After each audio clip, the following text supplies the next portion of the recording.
Hey everyone, welcome back to the Severed Chains Devstream. How's everybody doing tonight? Seeing lots of new faces today. Um, did we get posted somewhere or something? Where's everybody coming from? I suppose a lot of people probably aren't seeing this because of the intro ad. What's up, Leningrad?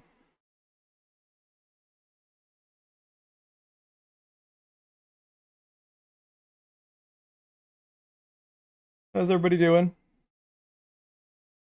What's up, Drin? Matthew?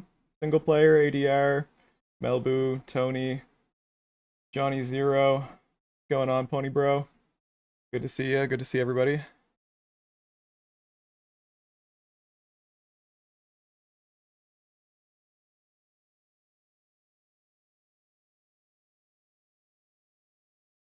What's up, Arcrid? Pretty decent. That's good. That's good. I'm doing all right too.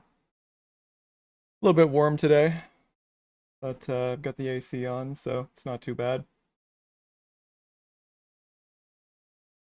So today we're going to be working on just kind of doing some general bug fixing. TFC is going to be joining me here pretty soon. I think he's just finishing up eating and stuff, and he will be around.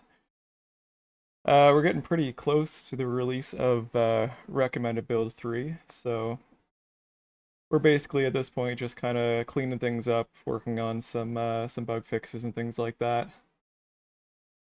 Got something a little bit special to show off here too that we'll dive into here soon. Broke a tooth. That is very, very unfortunate. Actually, this tooth right here, about a third of it is fake. I broke that off when I was a kid pretty much as soon as I started growing my adult teeth.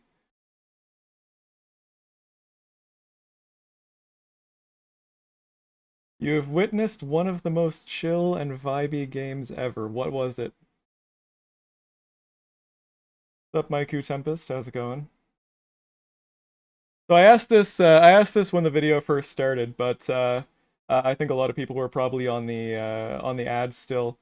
I noticed we've got a lot of new people, both on the Discord server and in the chat here on the stream tonight. Where is everybody coming from?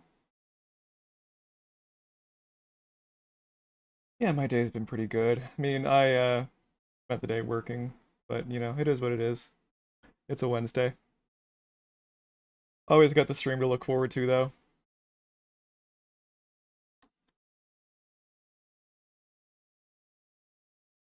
Yeah, I'm wondering if we got posted on another site or if somebody's making videos of us again. Bit into a thing of loaded fries. That might be the worst and simultaneously kind of best way to break a tooth. At least it probably tasted good. Placid plastic duck sim. You choose a pool and wait for various kinds of rubber ducks to drop in, and you watch them float around. Yep, that'll do it. That sounds like less of a game and more of a watching paint dry. I mean, I'm not judging, but yeah, you know. All right, well, we might as well just kind of dive into what I've been working on for the past few days. So, first, I'm just gonna fire up Severed Chains real quick. Um, must have accidentally typed into the window.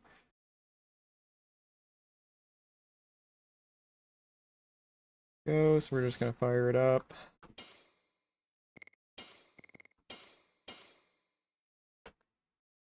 So, we get a lot of questions about what dig is.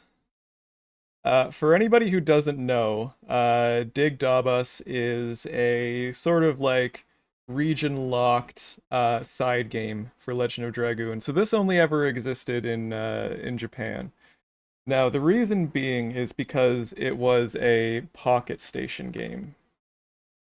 So anyone who doesn't know what a Pocket Station is, it's basically, well, it's literally a mem card. So it's a PlayStation 1 memory card, but with basically a Game Boy built into it.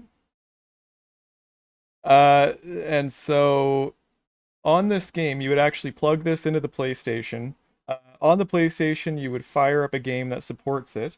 For example, Legend of Dragoon. I think like Final Fantasy VIII also had a Pocket Station mini game, and some other games did too. Not a whole lot, but you know, a few of them. You would boot into your game.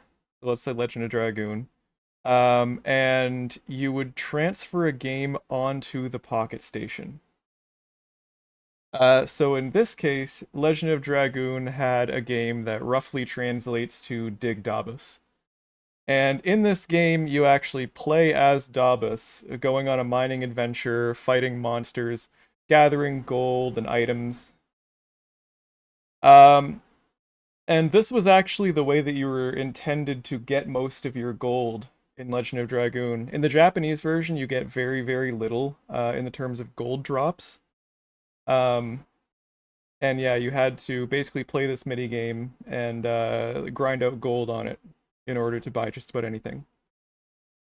Um, and then you would, when you were done playing, you would plug it back in, and you would go into the transfer menu. In the Japanese version of Legend of Dragoon, you would actually get an item from Davos called the Magic Shiny Bag, and you would use that to bring up this interface here.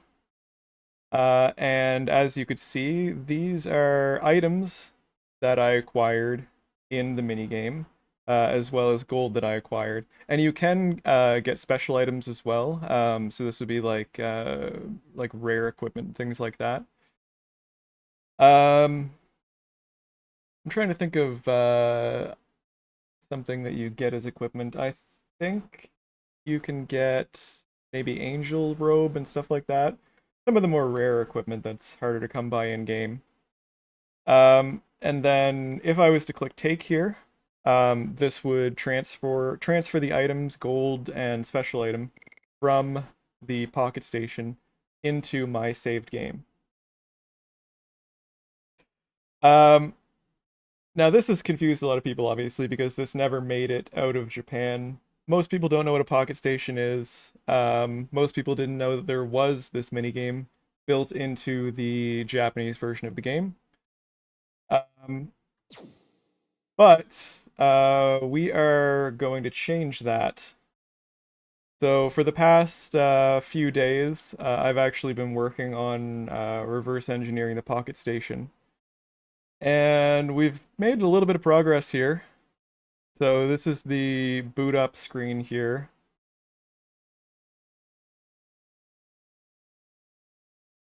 So this is actually running the Pocket Station BIOS right now.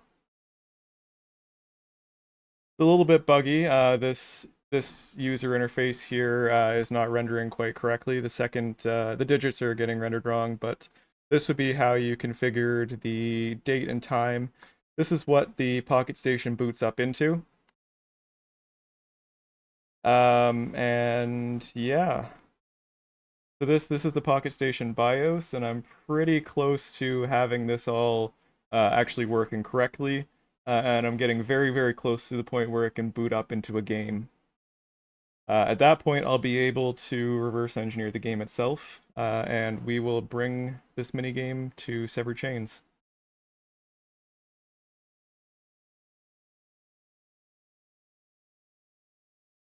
So this is using actually a lot of people may or may not know about this, but once we've made some significant progress on Separate Chains, once we're into like recommended build 5 and we've got the battle overhaul done, bringing battle up to 60 FPS and whatnot, and the modding API in good shape, I'm planning on reverse engineering Golden Sun and Golden Sun 2 next. So they actually share, well, the Game Boy Advance actually shares a processor with the Pocket Station, so the hardware is quite similar. At one point a while ago, I did build like a basic Game Boy Advance hardware layer, very similar to what I built for Legend of Dragoon when we first started reverse engineering it. So this is running on a heavily modified version of that. And I mean, all things said and done, it's been going pretty well. This is like less than a week's worth of work. Um, it's been moving along really quickly, so it probably won't be too long before we've got a working version of this that can be tested out. We'll probably get this in for recommended build 3. Anyway, so let's move back over to Legend of Dragoon itself, and we are going to start working on squashing some bugs.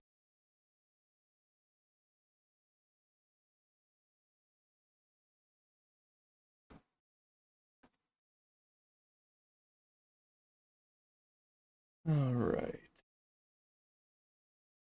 Had a couple of experimental changes I was working on here. We're just going to reset those. That was not resetting at all.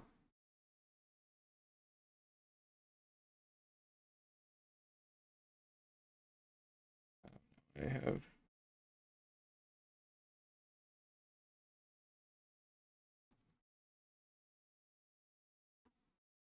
There we go. And this was a fix for something that Doom had an issue with, so we'll just knock that out right out of the gate here. Fix number spinner.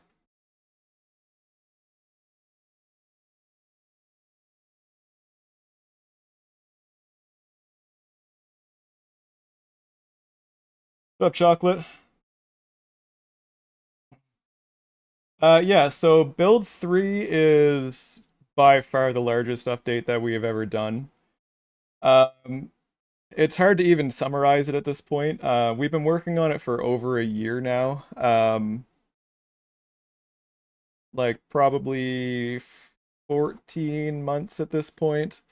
So basically, like at a fundamental level, we have rewritten a lot of the game engine from the ground up.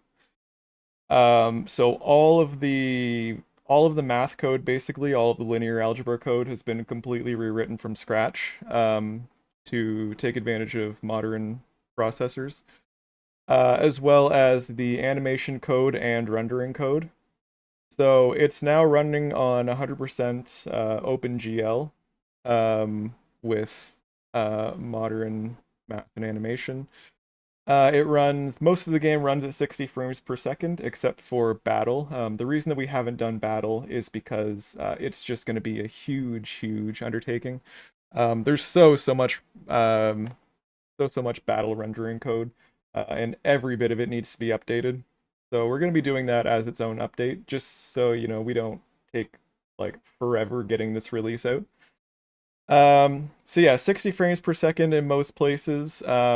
Brand new animation code, brand new rendering code.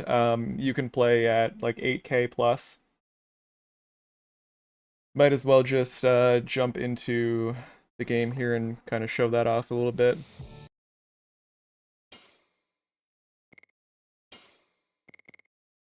Yeah, let's just go into a battle here.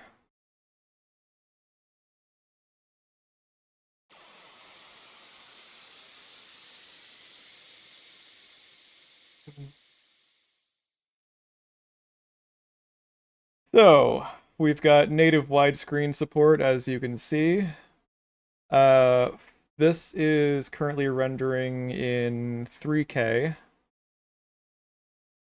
As I said, battle is still 20 frames per second, but even still, the animation code looks much, much better. What's up, Schwabe? Good to see you. We can go into free cam here. So we'll pause it and detach the camera. Yeah, you can see, so this is, even though they look much better, this is actually the retail assets. We haven't changed any models or textures or anything like that. Legend of Dragoon battle assets just actually look really good. Um, the PlayStation 1 just was nowhere capable of rendering them at full quality.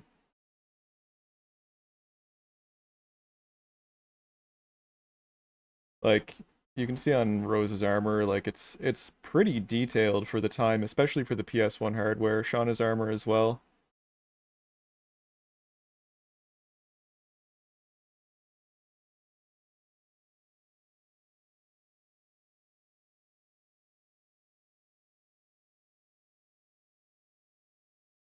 A lot of the battle stages are quite detailed too.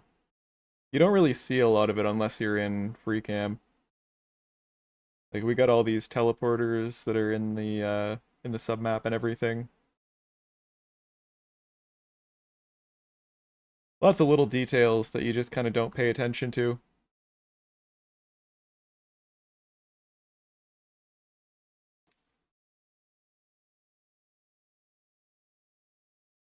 Yeah, 14 months. It's been a long haul. We've been working on this for a very long time now.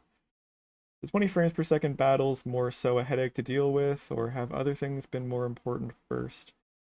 So the reason that we're doing battles in its own update is is just because there's so much code in the battle rendering engine. Like probably 60%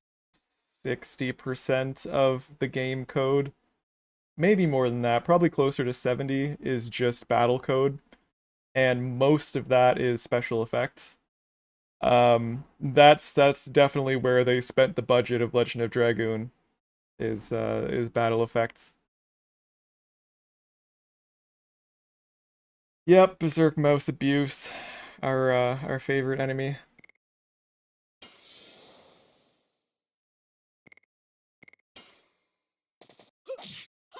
Die. Oh yes, another recent thing that we've added is vibration. So we've got vibration support in quite a few controllers now.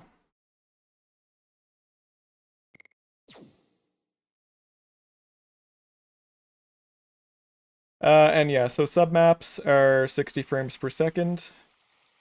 I'm not sure how well this will come across on YouTube.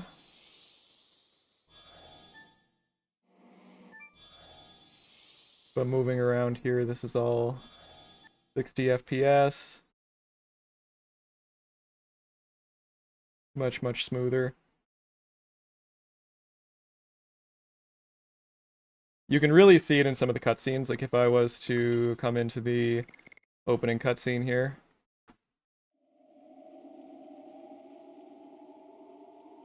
Let's go through the Rose part quickly.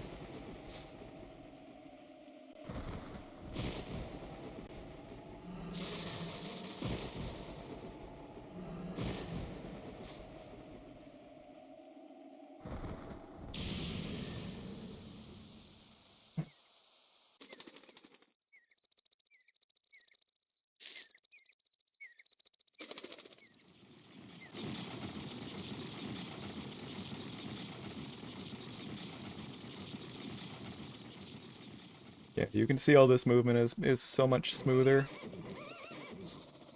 It's kind of hard to tell if you're not doing like a side-to-side comparison sometimes, but anytime that we have to go back to like an older build of Severed Chains or like back to the retail game on an emulator, it's so rough. It's insane.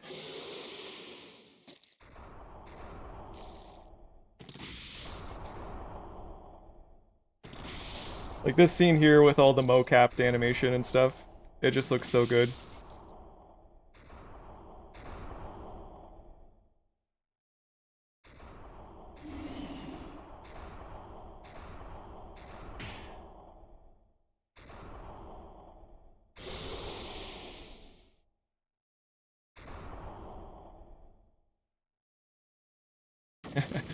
Yes, the Assassin Rooster is definitely another favorite.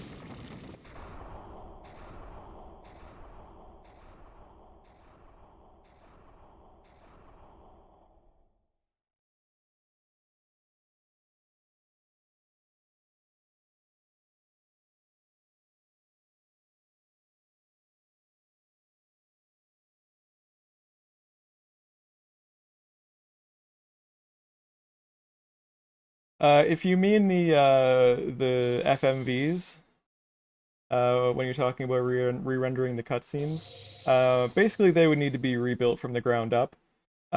Somebody has done a little bit of work in that, but it's definitely a very, very big undertaking. You'd have to, create all of the assets and animate it all, script it all out. It's a pretty big undertaking. This stuff was all done by like, teams of people, so.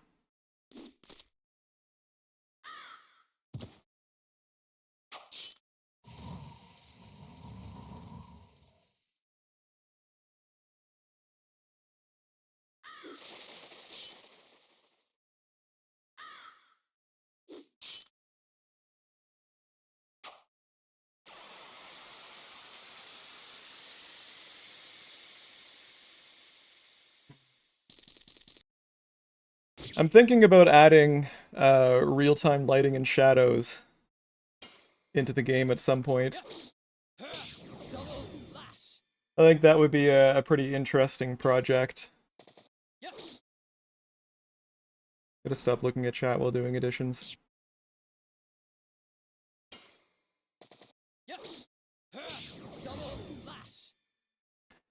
Add in some real-time shadows, some ambient occlusion.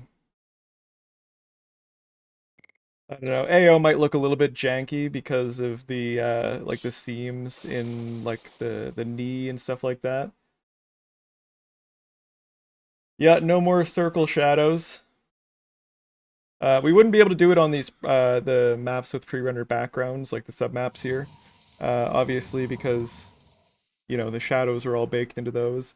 But we could definitely do it in on the world map and in battle.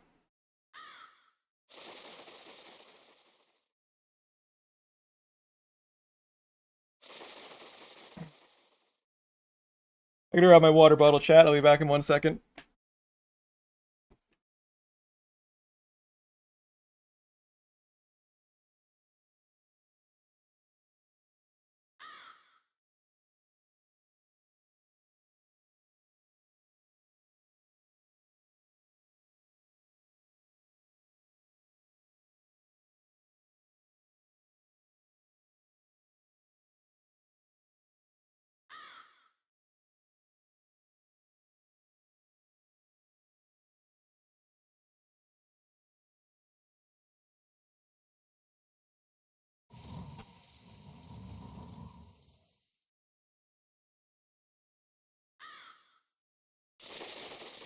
Knew I was forgetting something when I got ready for the stream. What's up, Gray? Yeah, we're just showing off some stuff for some of the new people in chat. 60 frames per second, high def graphics. I also showed off that I have started reverse engineering the Dig Dabas minigame. So that'll be coming pretty soon, probably with RB3.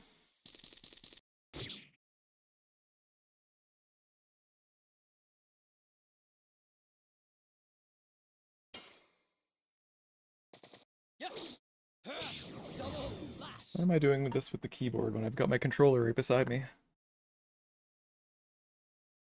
What's up, Retro? Good to see you.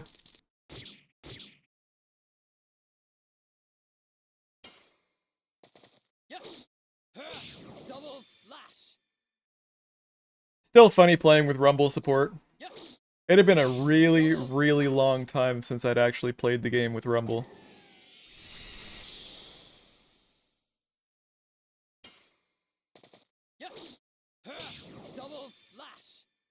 Hey, J-Man. What's going on? By the way, everybody, how's the audio levels? Are we all good here? Yes.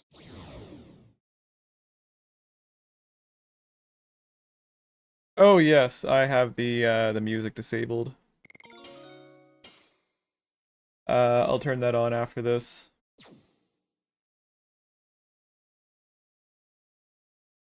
Once this cutscene finishes playing out.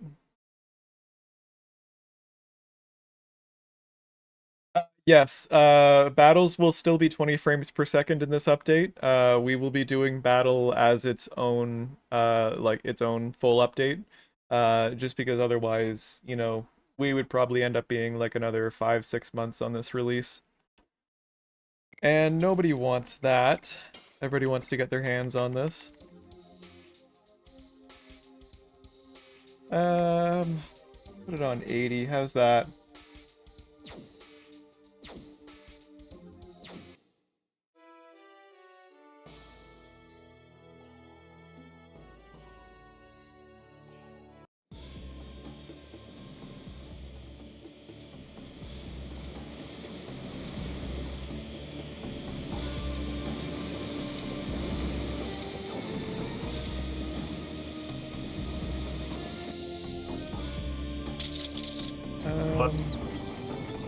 Oh, did I just hear TFC? I think you're cutting in and out a little bit there, TFC. How do I sound now? That is better. Okay.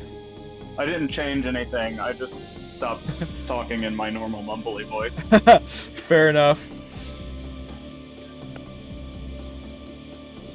Oh good, now I can hear myself with like a 6-second delay. Yeah, I can't really do anything about that. Sorry. Let me just mute YouTube. Everybody say hi to TFC. I think the game audio is actually getting picked up here twice. Alright. Testing. Are we not getting any audio from the game now at all?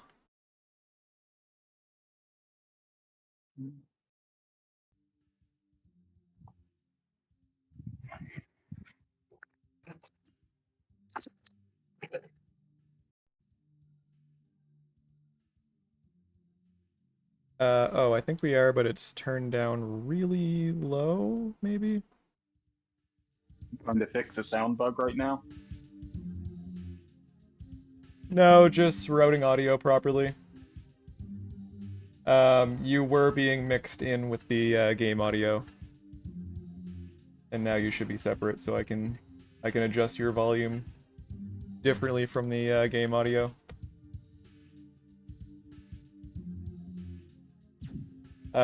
Jill says you sound exactly how she expected you to sound, and you can take that however you want to.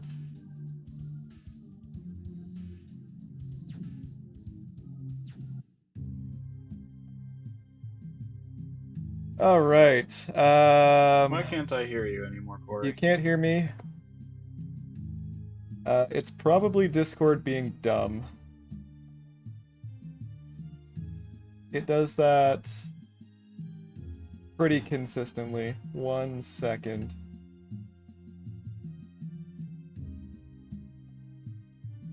Okay, can you hear me now? Yes, now I can hear you. Cool. All I did was change the Discord setting from my mic to a different mic and then back to the original one. Yeah, just Discord things. Neat. How are the voice levels here, everybody? Are we all good here?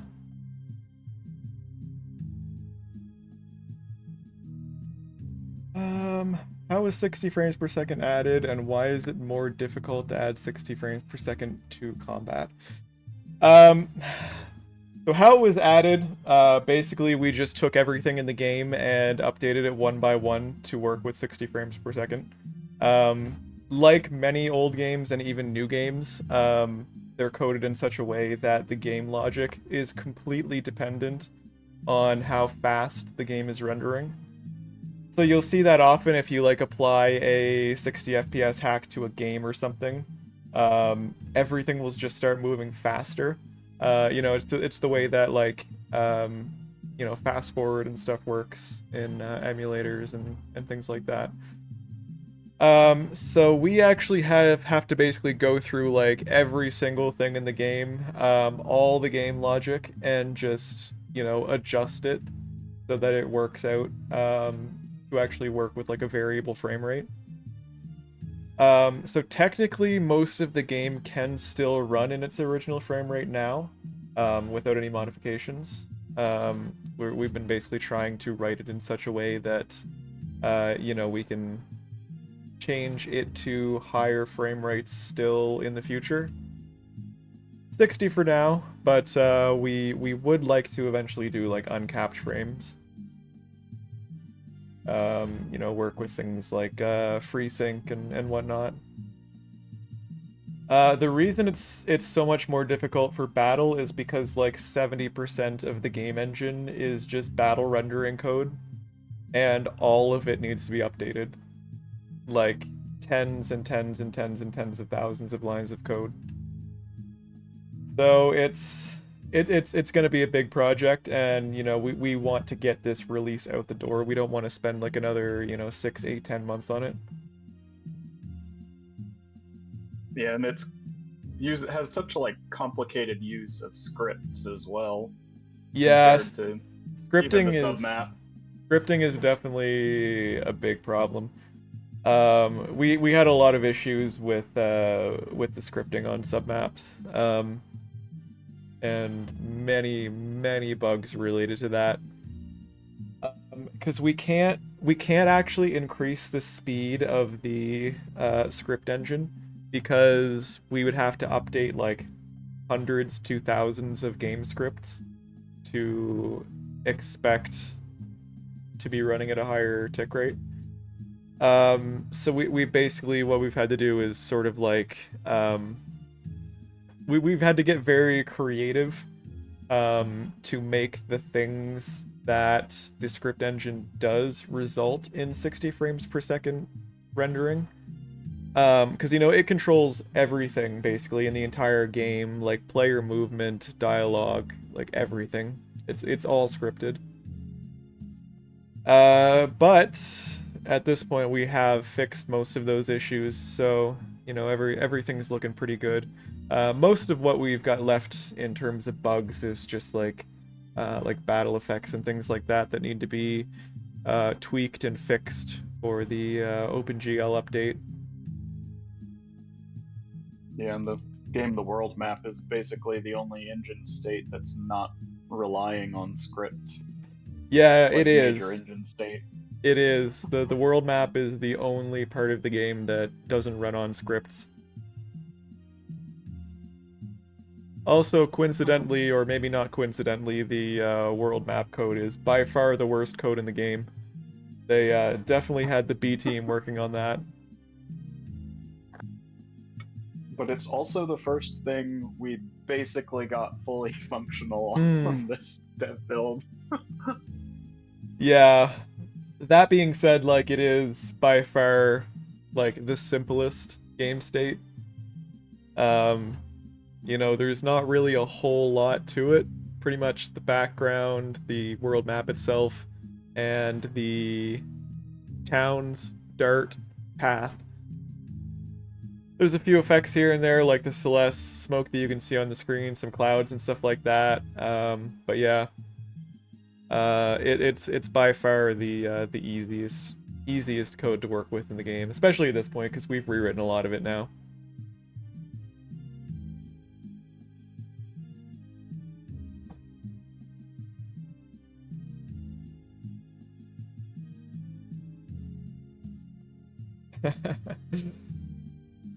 Three all-nighters, Leningrad. Really burning it from both ends.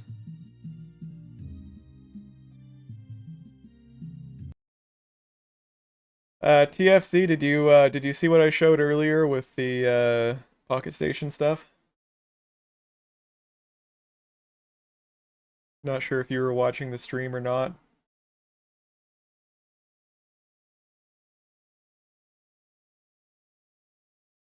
Hello? Discord has stopped picking up my mic again, just for fun this time, I guess.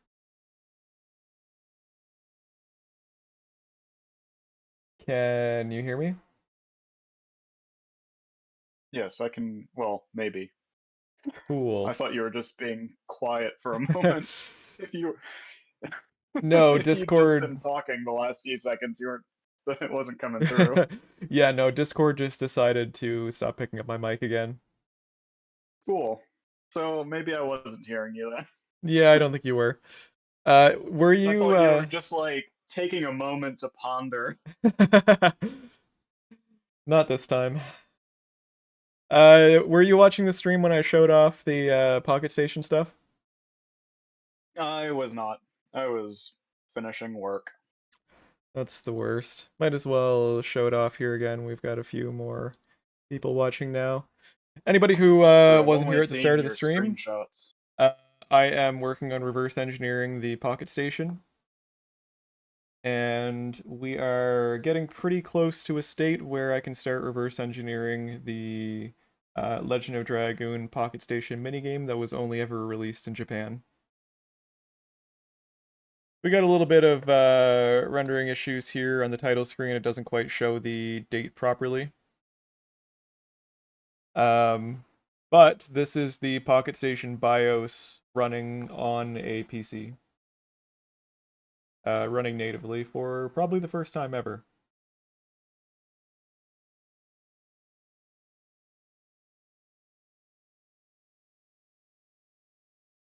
And Crisp resolution. what's that? That crisp resolution. Yeah, the Pocket Station has a amazing, groundbreaking, earth-shattering resolution of 32 by 32 pixels. That's what I was going to guess it as. Just Yeah. eyeballing that screenshot. So chat for reference, I'm gonna create a 32 by 32 image here. This is the Pocket Station resolution. Entire games were made in this tiny little box.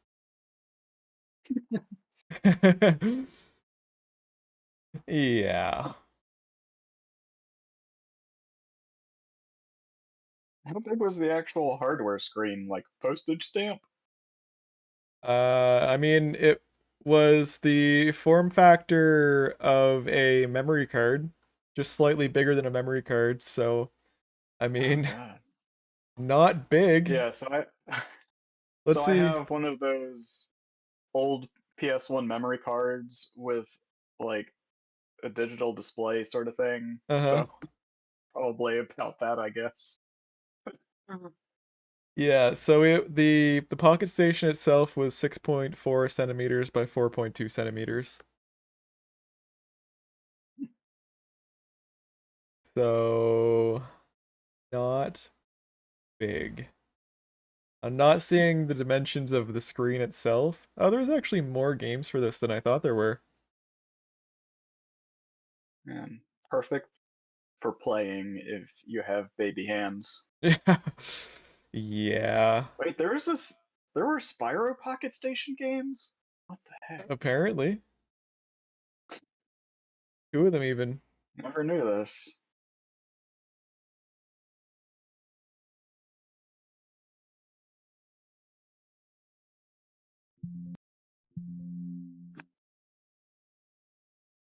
Let's see.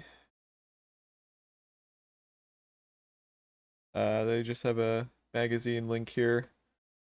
So Spyro. relevant, it's not even in Spyro's Wikipedia article. There you go. That crisp resolution.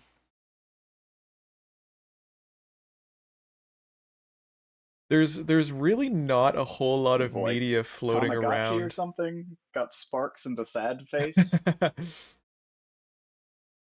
Oh my god, You're gone Discord again. has stopped picking up my microphone.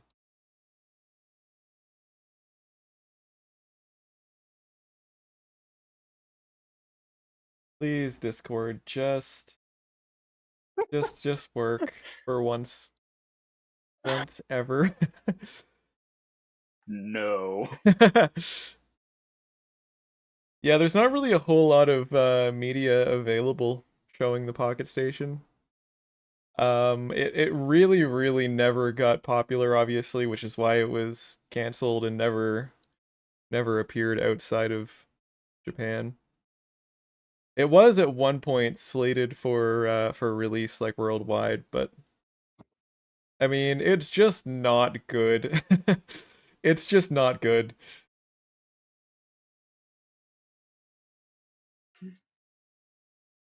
Like people already had Game Boys and whatnot. Pocket Station was Game Boy at home. Yeah, exactly. The Game Boy we have at home. And I mean, with a 32 by 32 screen, there's just nothing you can do with that, right? Like they managed to cram a Dabus mining game in there, which is pretty impressive. But But we only know it's a DeBoss mining game because it tells us that's what it is. yeah. Let's see if we can find a screenshot of it. I don't actually know how to pronounce or how to spell that. I think I spelled it right. Yeah, okay. So we've got a YouTube video from one of our, yeah, Zikara, one of our community members here. Cool little item that I got. This is the Sony Pocket Station. This went with the original PlayStation console. And if you were outside of Japan, you've probably never even heard of this thing before. You can see the size of it compared to her fingers. That's like slightly larger than thumbnail size. So the titles, and then play little mini games on this little tiny handheld system. One of those games. You were almost back. To be Legend of Dragoon. So yeah, I just fixed it. I noticed that it stopped picking up again. Final Fantasy VII used it. This hasn't happened before. No, it's new. And I wish it would stop. It's called Dabus. I am not. So yeah, clearly you can clearly see this is Dabus. I mean, like who wouldn't be able to tell that? I don't know. I'm guessing Mogul Dabus. Anyway. Yeah, look at the size of these buttons. Translation it's here. just. So I've already been playing it a little bit, so it asks me here if I also want to on the sprite. Is that supposed to be like a hat brim or a giant nose? You know, I just assumed it was a giant nose. And you find some items. Now I'm not so sure. It might be a hat. Although, doesn't he wear like a turban or something in game? I mean, yeah, but like when you've got 3 pixels, like I mean, does the turban look from a hat? Yeah, I guess it might be like a mining helmet or something. Although he definitely didn't have a mining helmet on when he was running around the volcano. Yeah, he wasn't digging. True, he was just falling off cliffs. I know, I'm good to go on my way again. So, like I said, some of these caves have little monsters and stuff, and you can fight. It's kind of gonna be hard for me to do while recording because I'm recording this on my phone, so I can only do this. Let's see a boss battle here. His health bar's at the bottom. You've got a health bar at the top, so you're just basically trying to kill him, dude. So wait, fight him. His health bar's at the bottom. You've got a health bar at the top. What? So you're just basically trying to kill him before he kills you. Oh, and then you can hide him if you beat him. Video was like, oh, you have a health bar. And like, where? Yeah, your health bar I think is right at the very top, and the enemy's right at the very bottom, which is not great because the screen's like inset a little bit, and the shadow kind of blocks it. These items, if you then connect the game, I'm gonna go ahead and just save this real quick. Yeah. So I don't lose kind of the same issue with like the old non-backlit Game Boys and stuff like that. This does open up. Let's see if I can do this one-handed. It might be a little Yeah, Zion, Ian's his voice in the backlight. his magic bag was actually how you played this, or how you transferred it over to the memory card at least. There's an option in the game to load it up. A lot of people think that the magic bag was used to give you more inventory space, but that's actually a myth. From what I've read online, so I've read a couple different things, and one of the things that I read, I have disproven. Originally, it said that if you get this thing, your bag inventory space. Yeah, actually, she's talking about that right now. That's kind of funny. So basically doubling your space. And that What's up, Zychronics? How's it going? It doesn't double your inventory space. Yeah, it doesn't affect your inventory space at all. That's actually a myth. It just gives you access. Of just absolute chaos. Discord has stopped picking up my mic again. Alright, TFC, do we have any other options for voice chat here? Do I have you on... I have you on Steam, don't I? I think so. Can we switch to Steam voice chat? Because this is just getting ridiculous. No, why not? You can give that a try.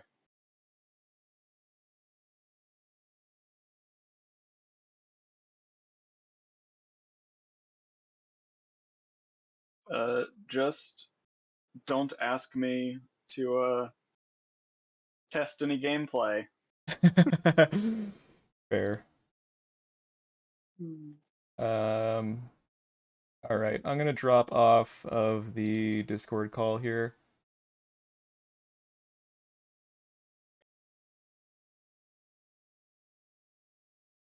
And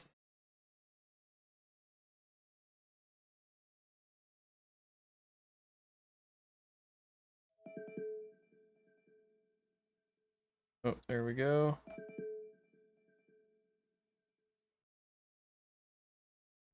Testing. Oh, good. You're coming through the wrong speakers for me. You are also coming through the wrong speakers for me. Oh my god, that is a large window. Alright, chat. We are going to hopefully have this working correctly.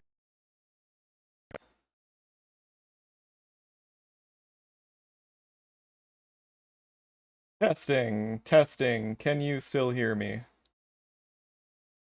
Let's see. I can hear you.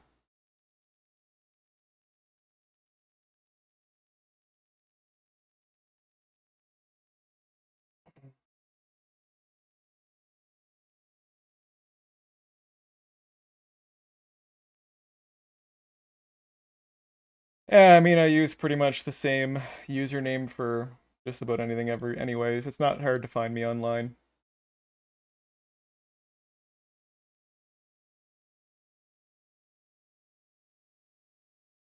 Yeah, we'll get it working by the time the stream's over. I will also let Zychronics know we have switched to Steam.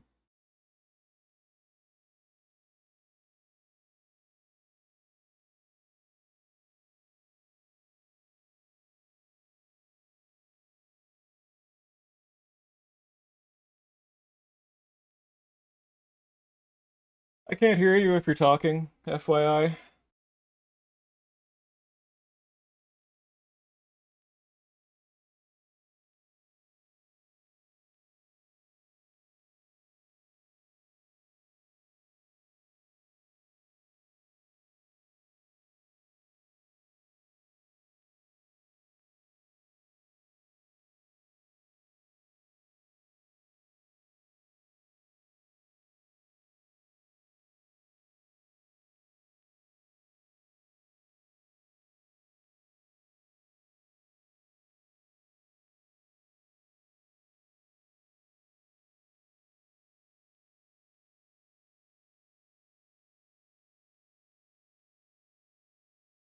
Gonna try and get Zychronics in here.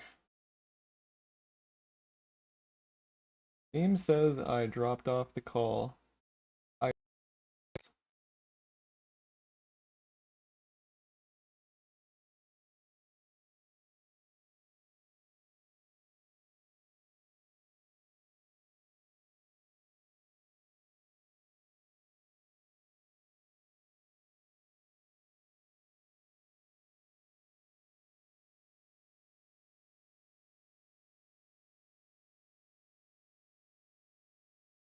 Tim, it just kept like forgetting, and I would have to change the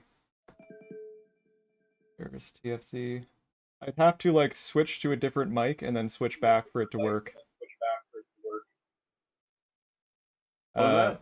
oh, I was just talking to chat. I can hear you now though. Okay, that's good. Every time I try to switch you to my headphone speakers, it just stops playing sound. Cool. We're having a great time. Yeah, I can hear myself echoing through you.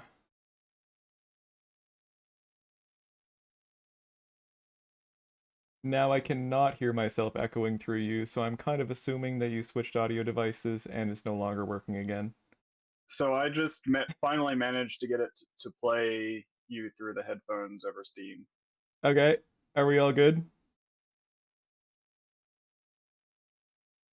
Can you hear me? I can hear Do I need to you. turn my mic up?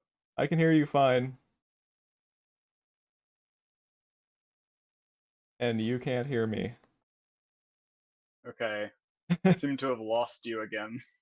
Ah,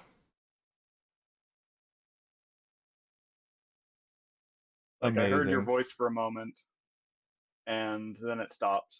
Amazing. Um, I can see my mic meter in Steam.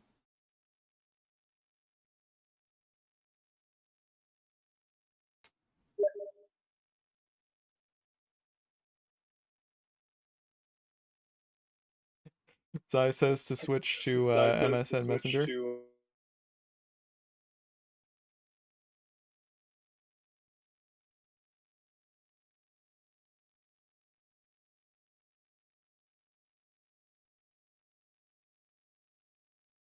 Oh my god, why is Steam just maximizing wrong? Oh, I can hear you now. Okay.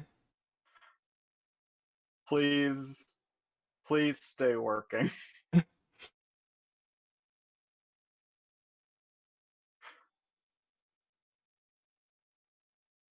Okay, I'm gonna try and get the Chronics in here. Oh my god, how do I use Steam? It would be Teams now because Skype is dead. Skype was murdered. Or Skype. Microsoft bought Skype and then they made a different thing instead of just using Skype. Yep. Skype, I have a the friend at I have a friend at Microsoft, and he said that the Skype team actually used Teams to communicate. of course.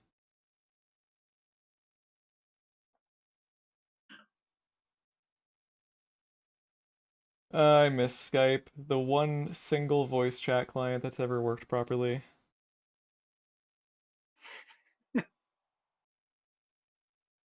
Skype just released a weird semi-social media platform thing. What? What is this? Zycronix, I sent you a friend request.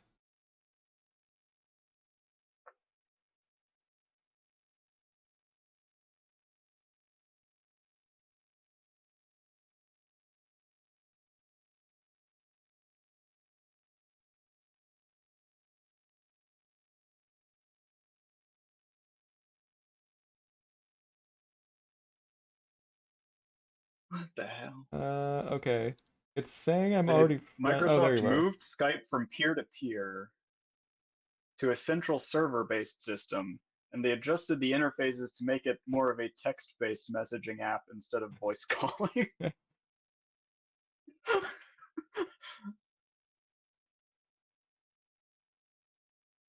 All right. But I don't worry, am. it's got Bing chatbot. Oh, good. That's what we all need. I'm adding Zycronix to the call. Okay. Let's hope that works. Um,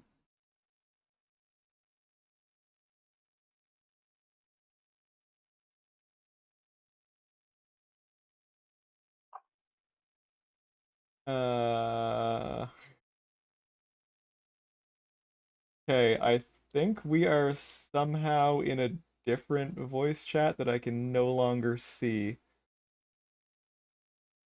But I'm going to try and create a voice channel Um, in this new group chat. Okay.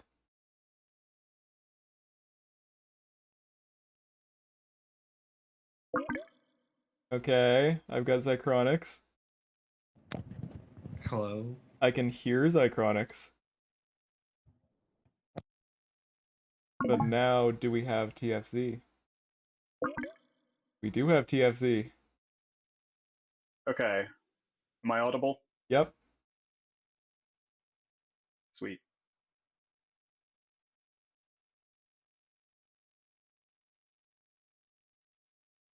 All right, are we good? Zychronics, can we still hear you? I hope not. Well, too bad, we can. All right, we're only an hour into the stream. Let's get started. Oh, I'm so glad I fell asleep. I mean, I wasn't here for the first 30 minutes, and then the next 30 we spent trying to get Discord to work. Yep. So, not a ton missed.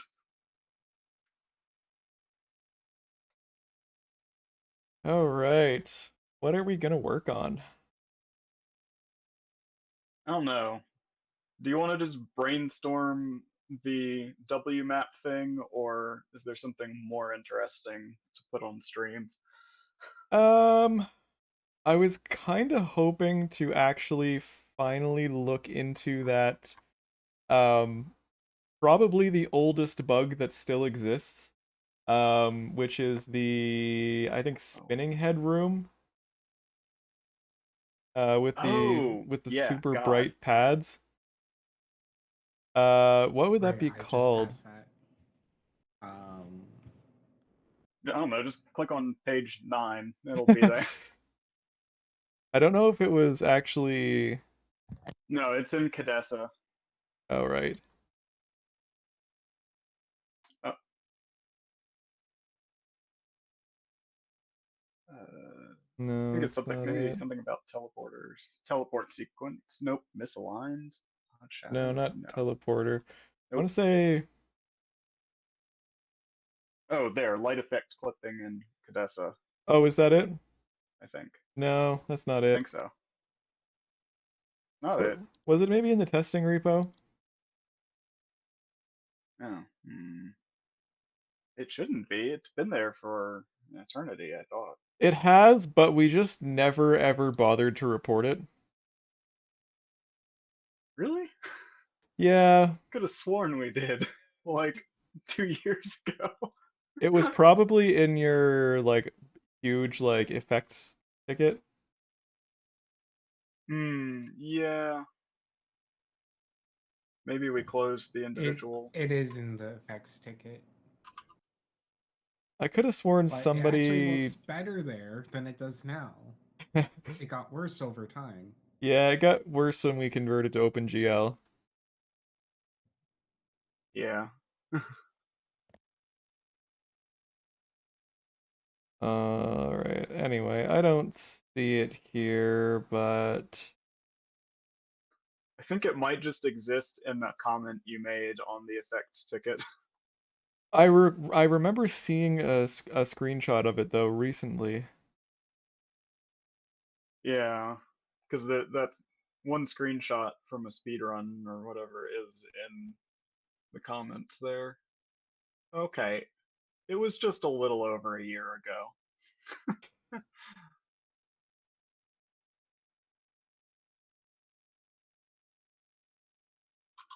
It was definitely reported somewhat recently. Known retail issue. Maru's legs.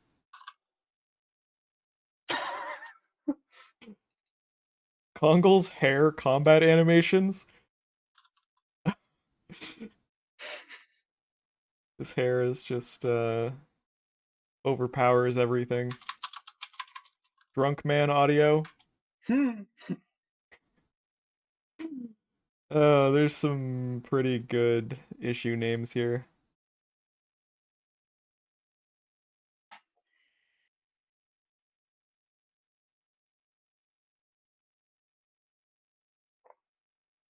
One of these days, we're going to have to audit this affect bugs ticket for things that have actually been fixed.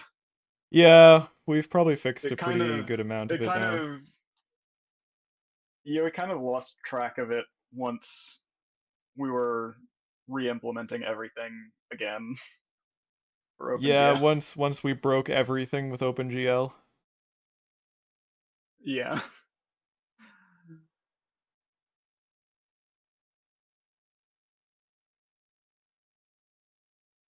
Oh, yeah, there it is. There's just a comment in there. It says enemy spawners that you have to destroy should turn blue.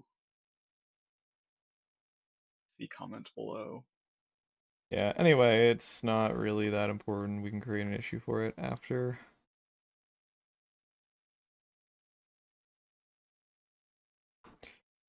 I probably don't have a save here for that area.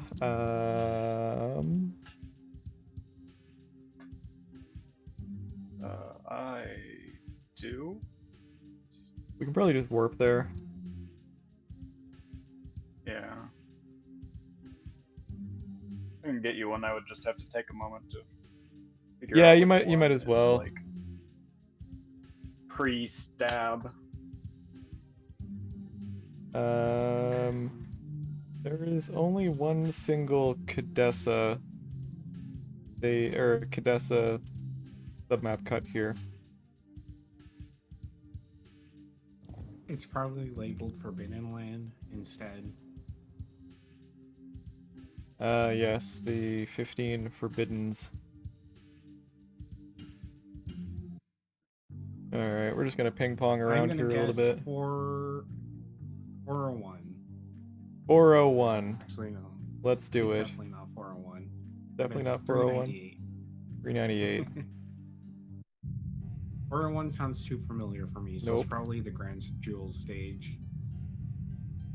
Nope. Oh, close. Nope. One map away. 399. Nope. Although this is also wrong, so this is probably the same issue. That must be wrong, right? Maybe it's 400 then. Oh yeah, that is the same issue. I just sent a save. Try that one. Depends on if they. All good. We actually found a Dumped better in map the- for doing it because Or there's wait. no enemies here. Maybe it's that one. Okay. Oh, the issue is there too. Apparently. So let's just figure out which... first try. Alright, so it is submap object 16.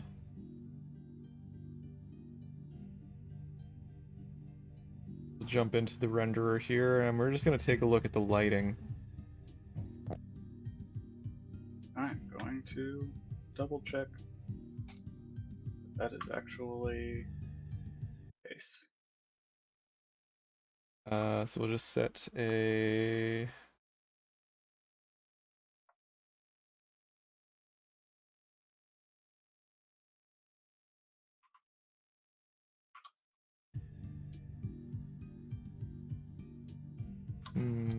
that wasn't quite right.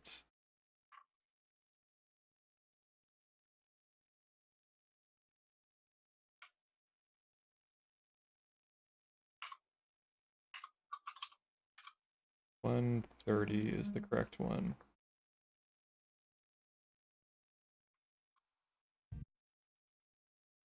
Alright, so there's no flat lighting. There is ambient lighting, and the ambient lighting is... Well, I mean, as expected, the blue is like 5 times out of range.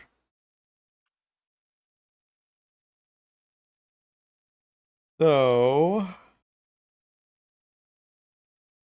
what we are going to do is run Ghidra and take a look at this code for starters.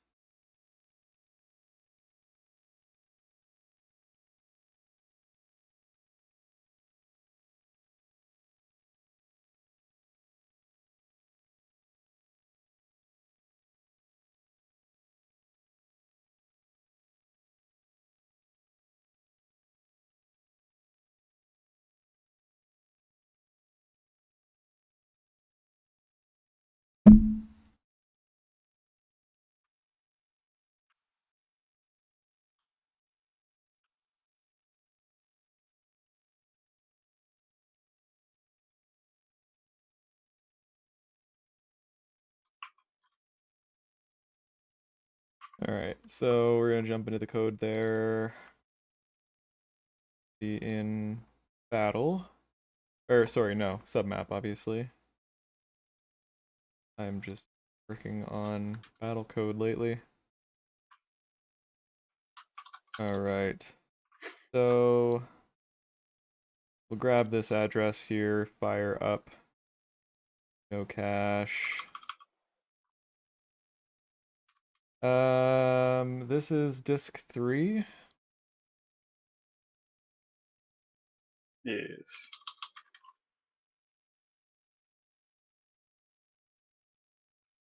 Do I have any disk 3 saves? I do.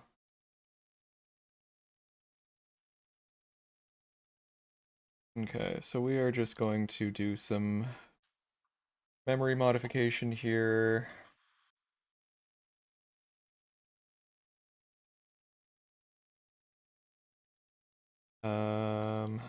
What we need to do is jump to here. Oh,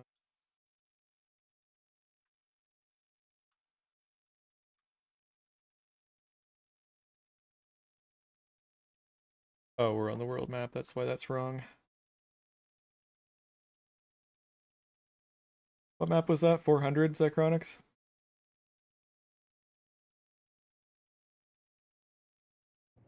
I believe so. You can also use 398. Just walk to one of the two. Alright, so Okay, that so we is actually, 190 I think, hex. Oh, semi-fixed that. yeah, that portal in the room with the And species is actually mostly correct, it looks like. oh, It's just a little too bright. I think we actually might have sort of fixed the original problem, but just like made another one. that's Because I interesting. think the original problem was it wasn't like. I think the original problem was the color in the spinning headroom was not like changing properly, and now it's the right colors. They're just oversaturated. There was definitely, I'm pretty sure it was oversaturated before, wasn't it? It was also wrong. There was like a green. They were glowing green at some point, and they're supposed to be like red before you destroy them and blue after Yeah. in the spinning headroom. But now I just checked, and they're red and then blue. But it's just like really over bright. Hmm. So I'm looking at So these, and yeah, those are quite bright. not as Let's bad as the other room though, for some reason. let's see if the values that we're seeing here are insane. Yeah, they're pretty insane.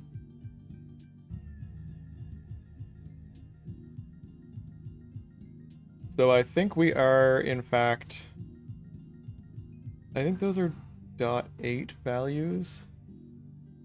So I mean, hex 5000, that's hex 500.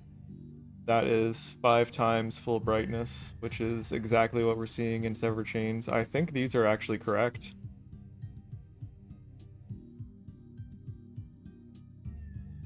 Hmm? So I'm pretty sure Five, this it one's said, actually right. sorry. It said 5,000, not 500, though. Yeah, they're .8 though. Oh, I see So what you're it's saying. yeah, it's 500.0. No, that's. I don't think that's correct.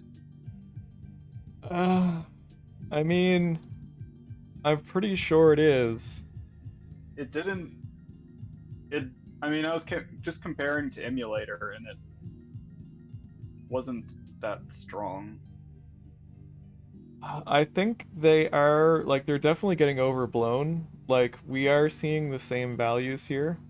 Point 0.5, 0.5 for red and green, and then 5 for blue. I mean, it's possible. Is it like the GTE is probably clamping those values. Let me open up is it a very old possibly version. an issue with the way the transparency is calculated? Let's generating a different result. Well, let's take a look at the old GTE. Oh God. Yeah.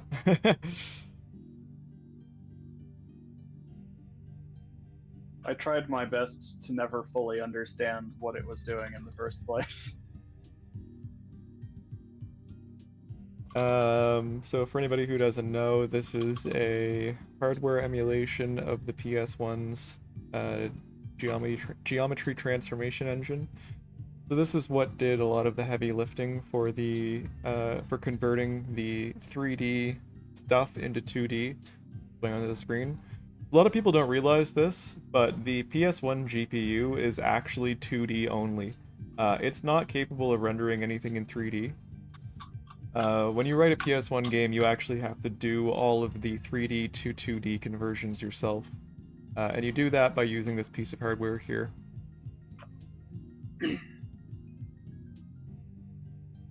So the problem is, as always, just understanding what the hell this does.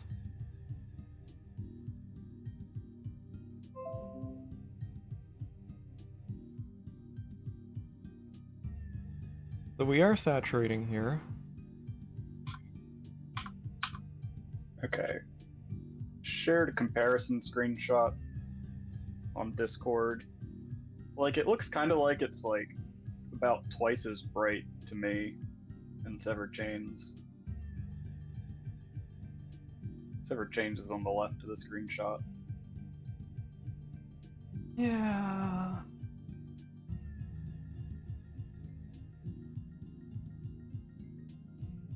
Like, it's a little more obvious when it's actually, you see them actually both animating. I mean, we could try cutting these values in half.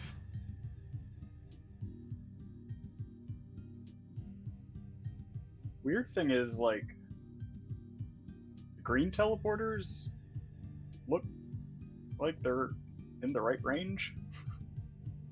I mean, I cut it in half, Still and it does look more or That'd less be- correct. Yeah. But Like, this might just be the textured versus untextured color range issue. is that an issue we're having? Well, no, just like for textures, 0.5 is full bright, but for untextured things, 1.0 is full bright. Hmm.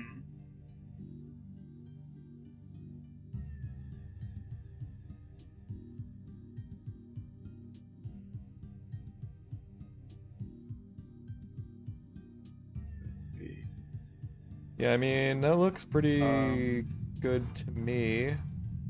Now, unfortunately, Dart is half bright as well.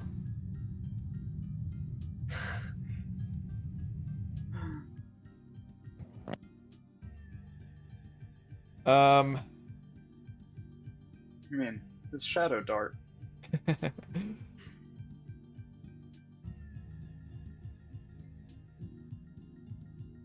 so I mean, that makes it feel like, to me, like the issue is somewhere else.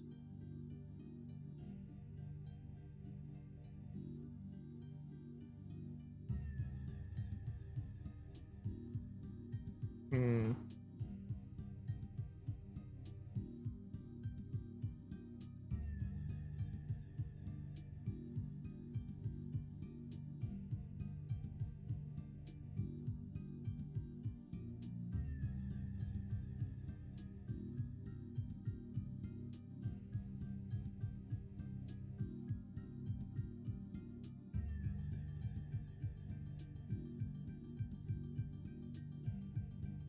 What are we doing here? We're multiplying the light direction and the normals.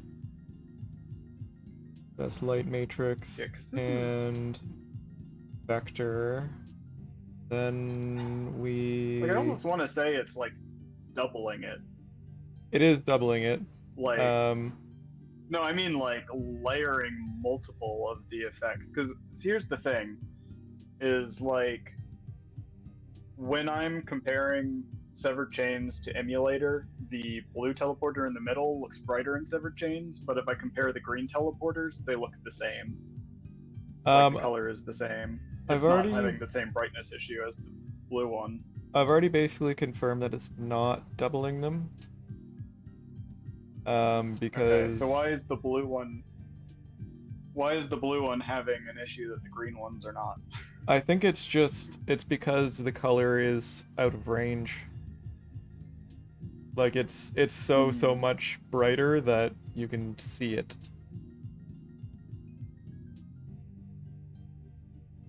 So what are we doing here? We are then multiplying by the light color matrix. You should also... Hold on, let me... Which is this step. And we saturate that to the IR. And... Okay, so here is a thing. The RGB color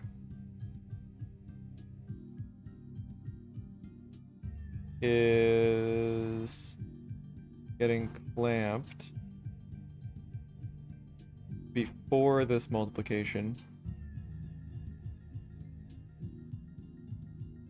That is not happening anymore. So what happens if we restore that?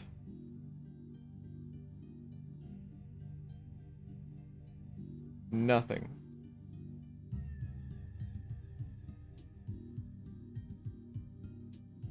Okay. Actually, I just realized, what I am doing here is completely pointless because this code is not used for rendering this. That is done in the shader. I want to offer a suggestion, which is that you should try the save that I am just putting in Discord and check the spinning headroom after it's cleared, because the issue is a lot more obvious in that area. Yeah, just give me one moment here.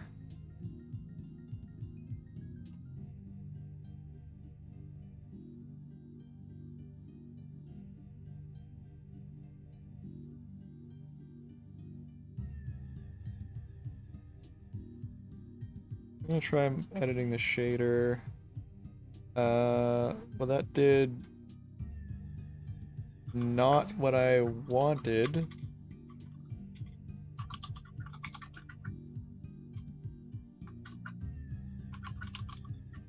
Because now it's not really blue.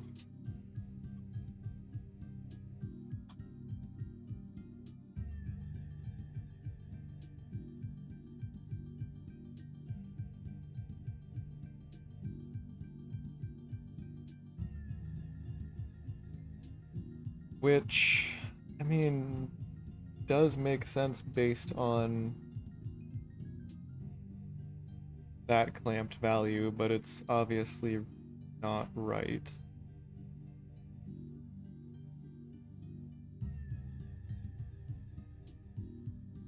Hmm.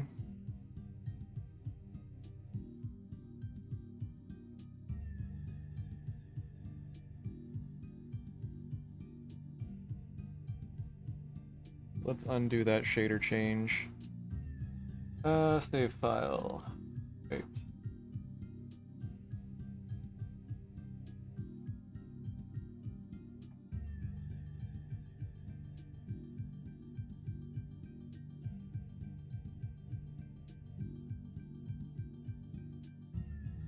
So we will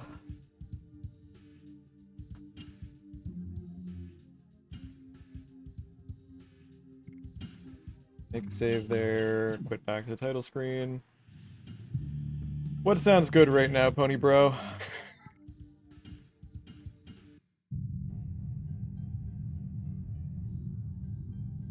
Which way is it to the spinning head room?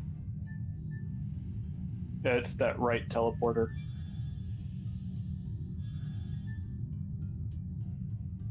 You couldn't have save anywhere'd me? This predates that. I don't have encounters disabled.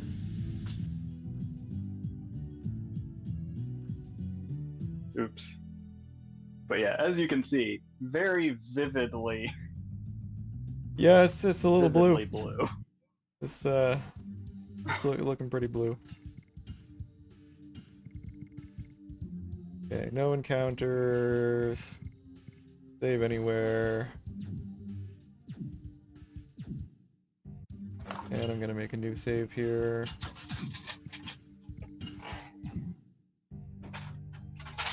Alright, so let's take a look at this.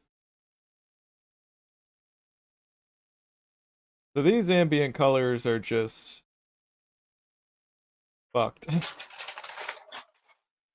-7.25 on the red and green channels.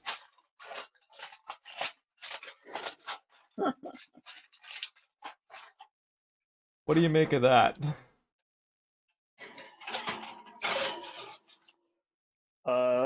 Is that feels like it shouldn't. I guess no, we did do negatives. We did allow negatives. I feel like that should be wrong, but I don't know. So negatives have to be allowed. How do They are used, Yeah. and that's Yeah. probably why this looks different from 2.1, is because the dev builds actually allow negative colors. Maybe that's why there was a green in the old build.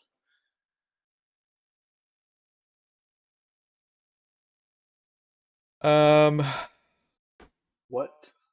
What does no cache say? That those colors are supposed to be.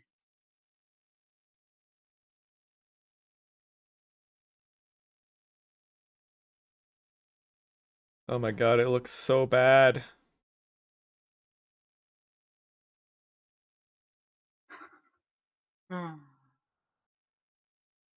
Yeah, no cache is like a lot more washed out than the other emulators.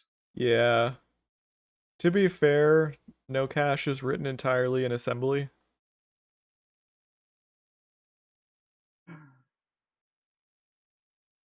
Okay, so we don't have ridiculous colors here.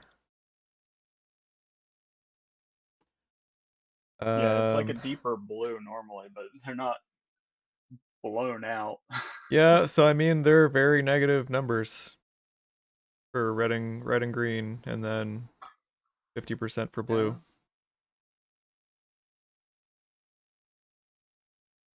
Yeah. Hmm.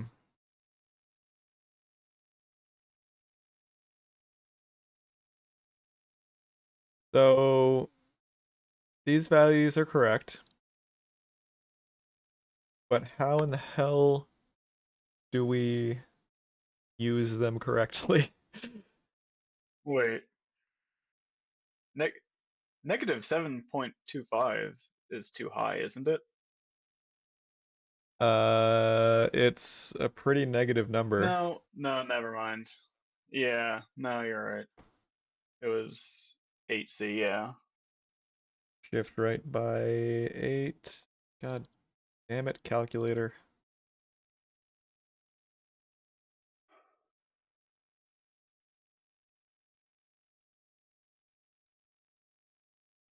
Oh, you can change the word size. I never realized you could do that. Here I You was sure typing can. like 16 digits just to get a negative number.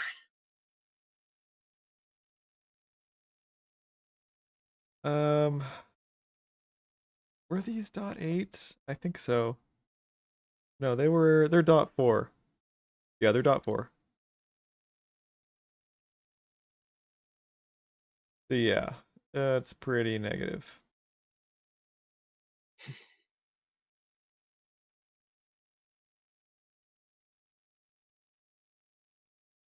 That's a lot. We divide that by FF. Yeah, we get like 7 times negative. Yeah. J-Man, no, I don't think so. I'm pretty sure we just aren't handling this properly in the shader.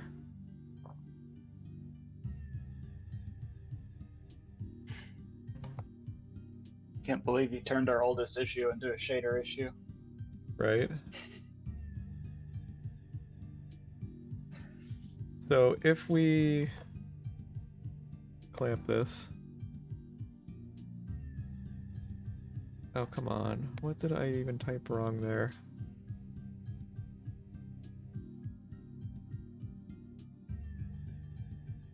Oh, for fuck's sake. You can't handle an integer instead of a float? Come on. Oh, no, never mind. I'm just an No idiot. upcasting.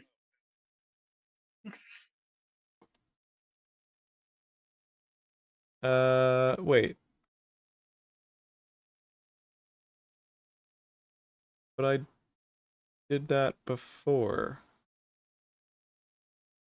What do you mean min is not known? What are you talking about? I'm literally using a max just to the left of that.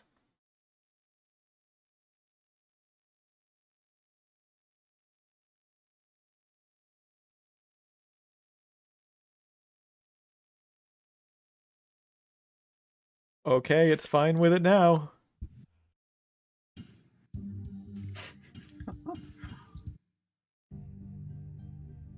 That was the wrong save.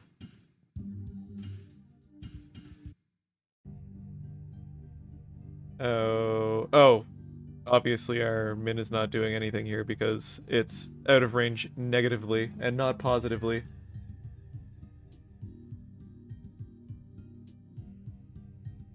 Well, So this is a tricky issue.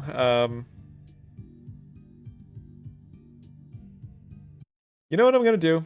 because if we clamp it the other way, that would be disallowing negatives. You know what I'm gonna do? I am going to fix the negative bug in 2.1 and see what it looks like there.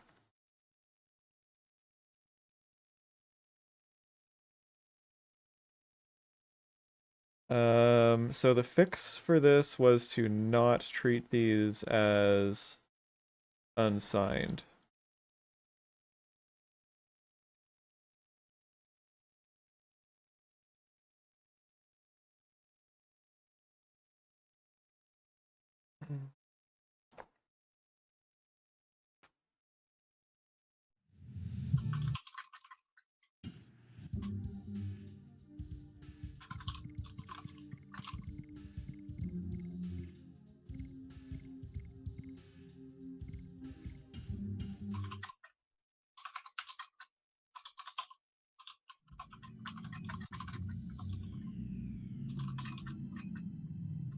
Alright, we're going old school here.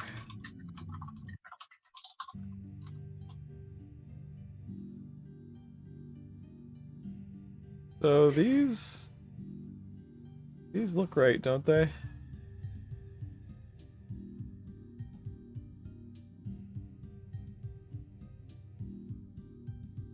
I don't. I think so. I don't know. I don't know. Check the other room. I would be able to tell easier in the other room Yeah, I'll go in there if it was now. right or not.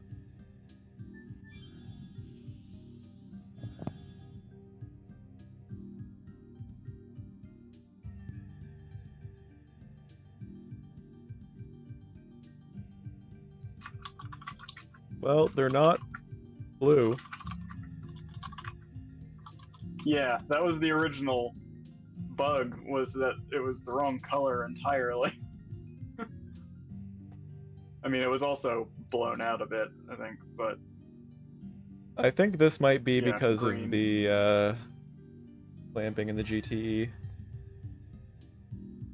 Yeah, and I don't remember, but I don't think that the color even changed. I think it was always green before and after it got stabbed. Huh?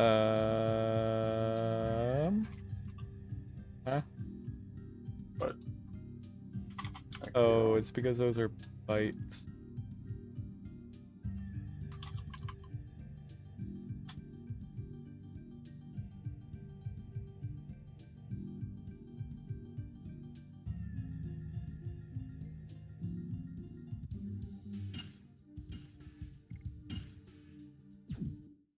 Okay, I'm gonna do a little bit of cowboy coding here.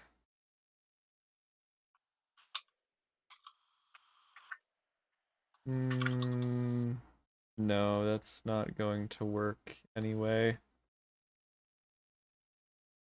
Okay, so unfortunately 2.1 is not going to be much use to us. Neither is no cache, because we can't see the GTE code doing things.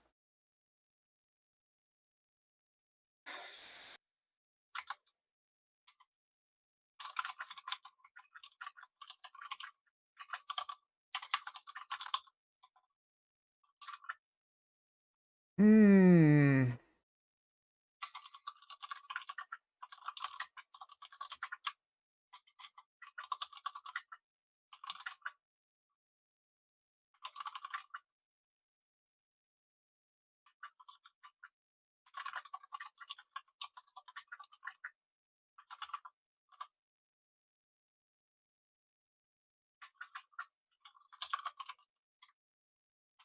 Alright, Zion, thanks for stopping by. We'll see you next time.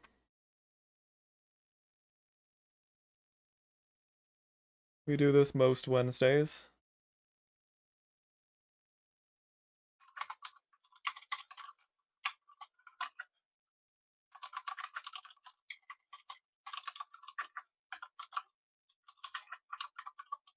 I mean, it's clearly something that is wrong with how we're interpreting this data.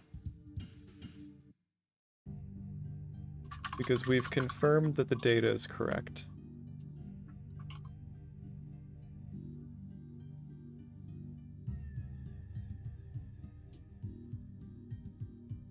But we need a functional implementation of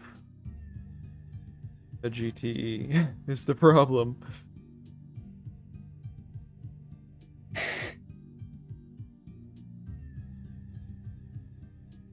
Hmm.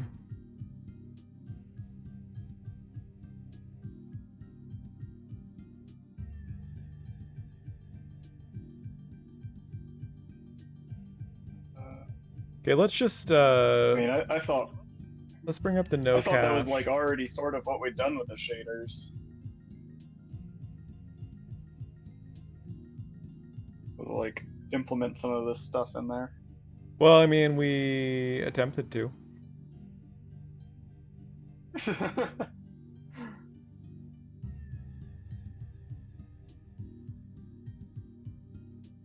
So NCCS. Vector coloring. So we take the light matrix multiplied by the normal vector.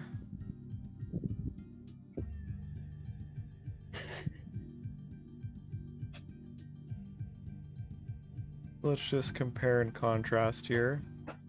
So light direction multiplied by normal vector.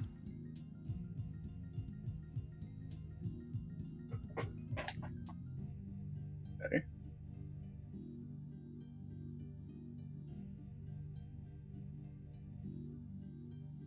Now, we are doing a clamp here to make sure it's not negative. Let's put a pin in that. Then we're background color.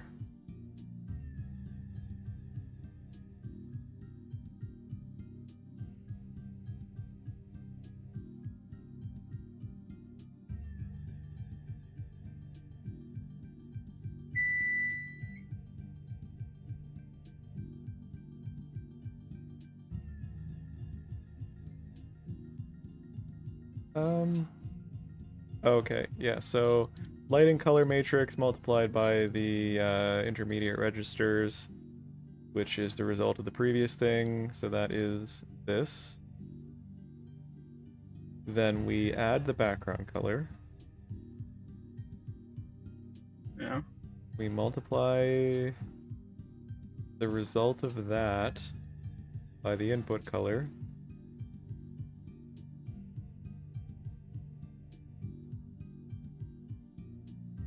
Yeah.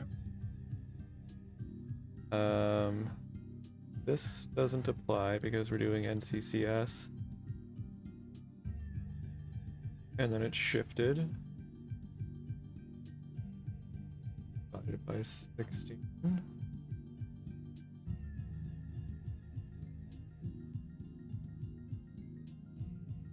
That all seems correct. So let's take a look at the saturation information here. Okay.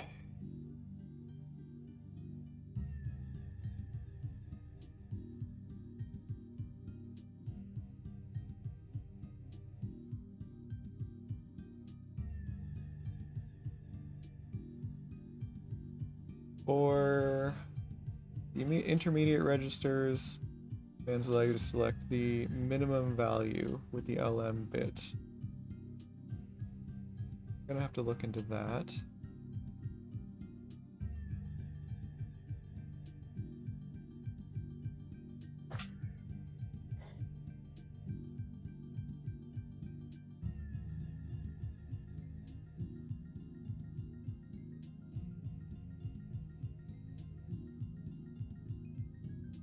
Okay, so we need to check the rendering code. That is gonna be a thing.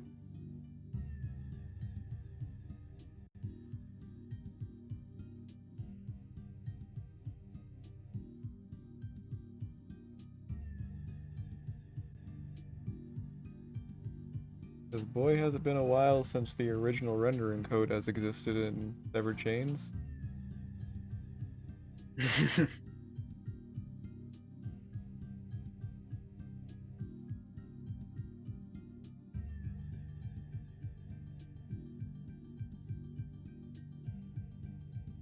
Oh Jesus, we need to map the coprocessor functions to GTE commands.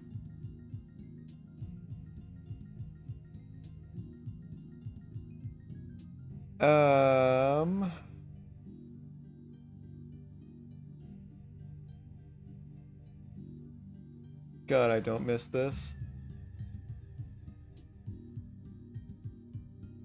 Nope. NCCS is 1B.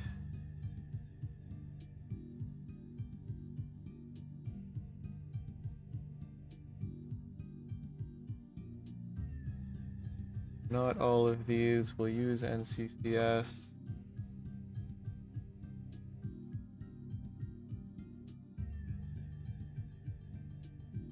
Okay, here's a 1B.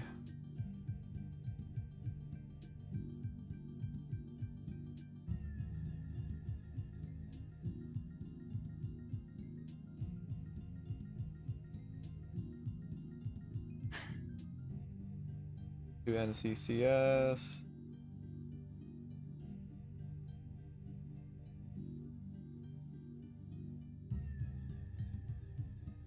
No, we need to look at the bit breakdown. Go. So 0 to 5. 10 is the LM saturate.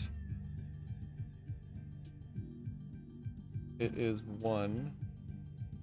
So those should be clamped to 0.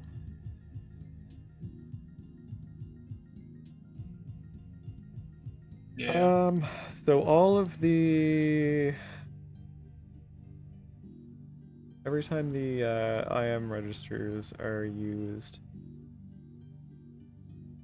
or IR registers, needs to be clamped. So we are doing one such clamp.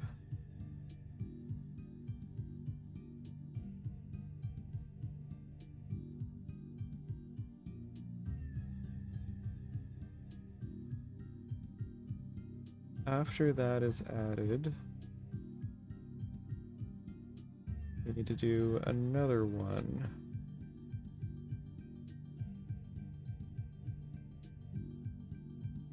Put a max here.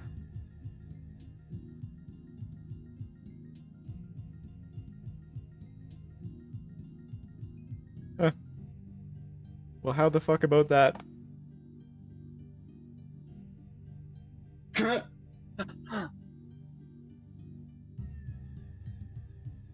Nice. All right.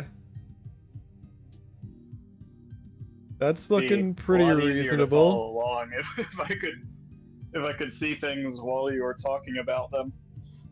Yeah, seriously. Okay, well let's You're check like, out. all right, I found a 1B, and it's like there isn't a 1B on the screen right now. Oh, there it is. Yeah.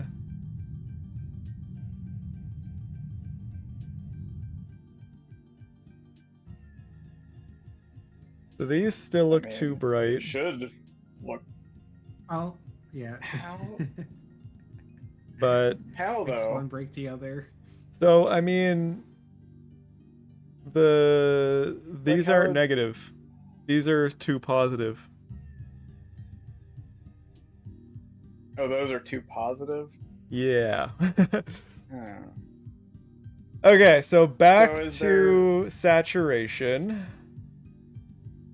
Yeah, so there's got to be somewhere like another code that's got a 0 for the saturation bit where we're not doing the clamping. No, I think we just need to clamp on the upper values as well, maybe. Hmm. Yeah.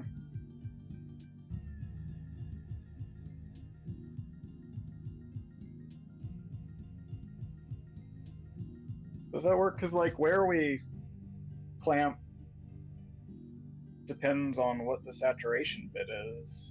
So, are we but ever going to get a different saturation bit? the TMD renderer, no.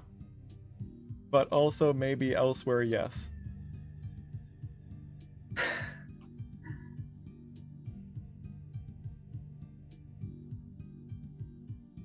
It's like PS1 code, everybody.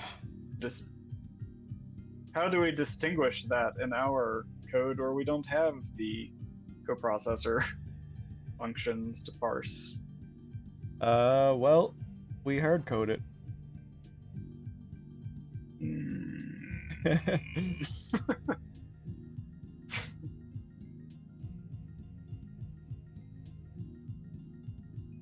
Okay, so fortunately it doesn't change the upper boundary. We just need to figure out how these upper boundaries map to our code. We need to see if the shift factor is set. Go back up here. Shift factor is bit 19. Shift factor is set. It has a 12-bit fraction. Back T. to Stevens, are you yeah. asking about Gidra? Oh, you're asking about Severed Chains code. It's because Corey's Canadian, so we get extra U's. Everybody gets U's. A disproportionate U's amount for of the you. dev team is Canadian. There's somebody who's not Canadian besides me. I mean, there's Doom and Icarus. True. Canadians still had the majority. Yep.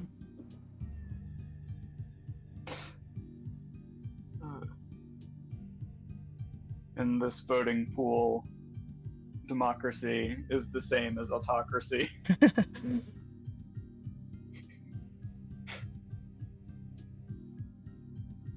Okay, so these need to get clamped.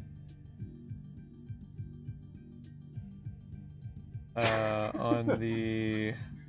You're not wrong, Chocolate. Yeah, I'm not gonna lie, I definitely thought TFC was Canadian because of the name.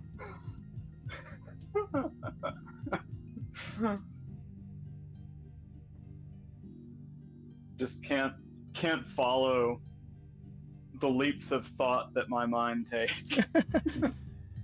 I mean, Zambonis are basically the national animal of Canada. It's not moose or geese. I mean, it's kind of like a three-way tie, to be honest with you.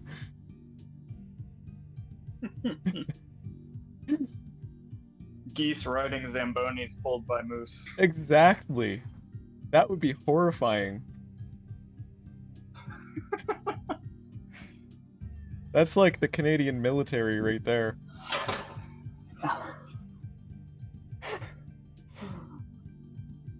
Watch out, Australia. They've got birds. The number one weakness of the Australian military. Yep.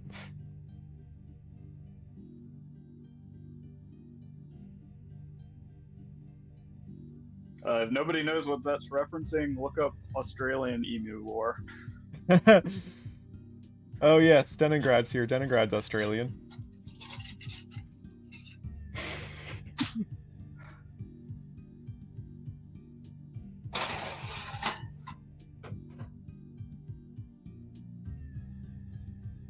Okay, saturation.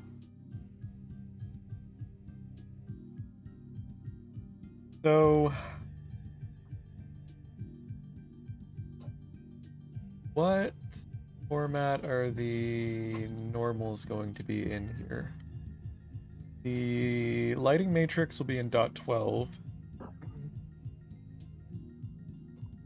We're gonna warp here in 2.1 just so we can inspect the values coming in.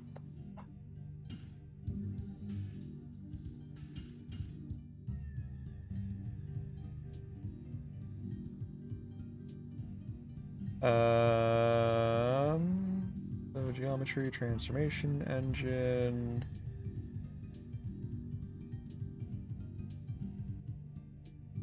So what do we have in our vectors?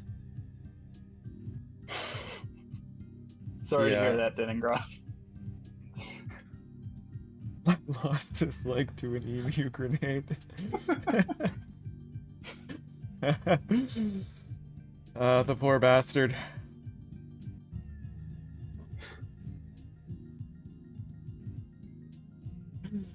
Now, is that a grenade that an emu throws, or does it explode into a bunch of emus? Oh, Jesus. These are the questions no one wants to ask.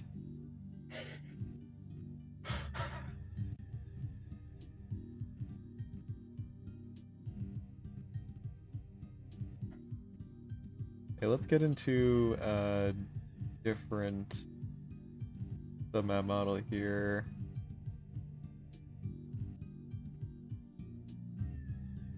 One that has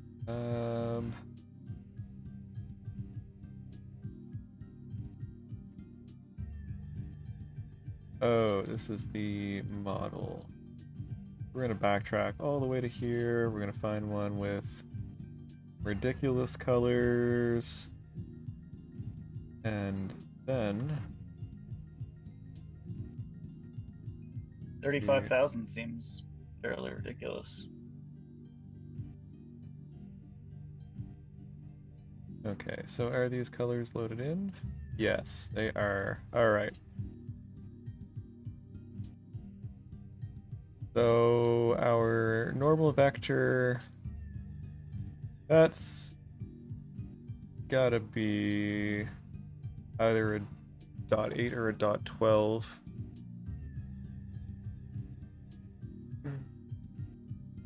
See you, T. Stevens. Catch you next time.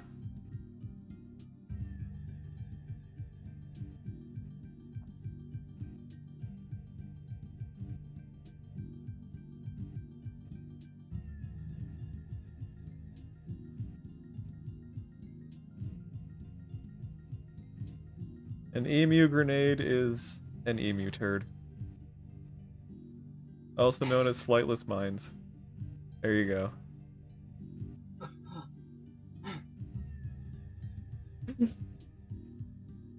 Denengrad's having flashbacks to Nom now.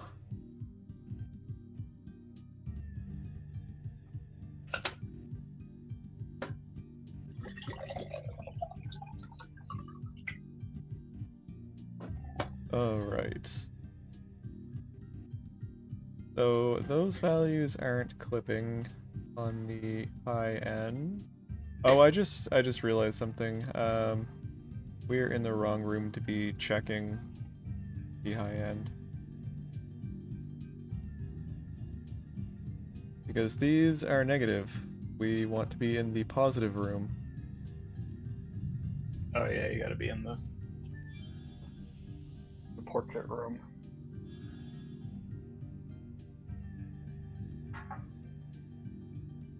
Oh my god, the frame rate. Oh my god, the rendering.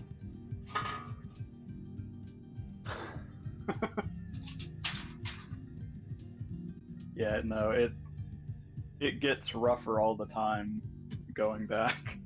It really does. It's bad. It's real bad.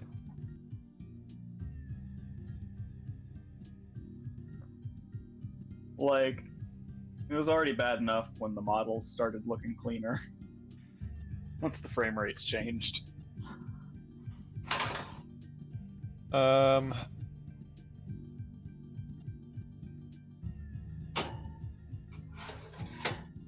So this is already getting flipped. Yep. Because when the color is sent in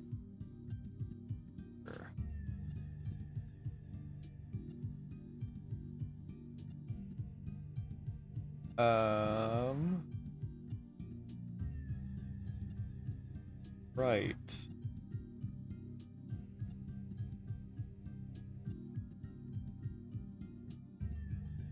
Wait, why wasn't that affecting the other one? Oh no, this is that's the model color.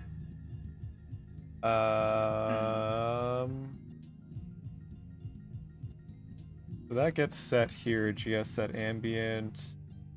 Those values get shifted by 4, that's correct. And then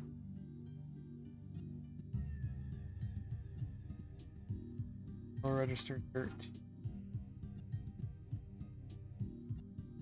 Okay, it's these values that we're looking for here. Yeah, RVK and stuff. Yeah, okay, these are the values that we're expecting.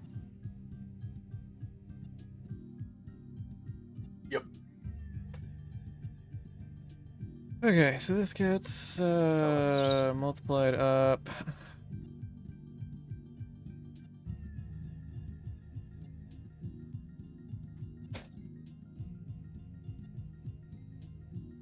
So this entire chain here is going to evaluate.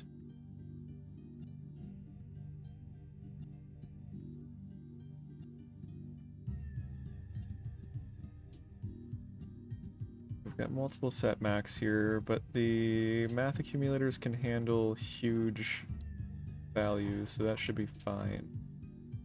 I don't think we're going to see any saturation here. No. And the intermediate registers also get set. Those are fine, no saturation. Yeah. Those are fine. Those aren't going to get saturated either.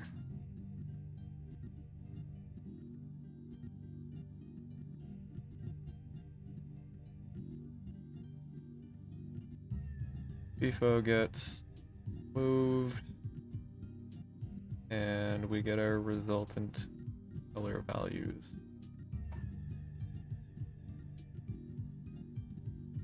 So we're just basically right now we're looking into why some of these colors are off. So these here appear to be twice as bright as they should be.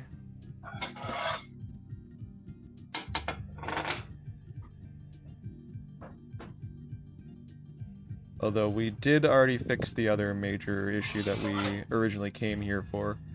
Unfortunately, we warped to the wrong room and noticed this issue as well.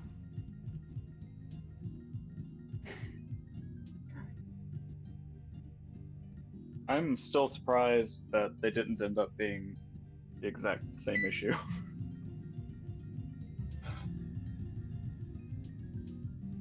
Like, the fact that we had two of these. I mean, it's hard to tell.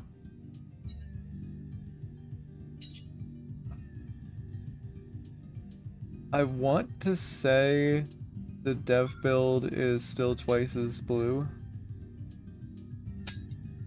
And I'm not sure if 2.1 is actually too bright or not. It's definitely a lot more dim than the dev build.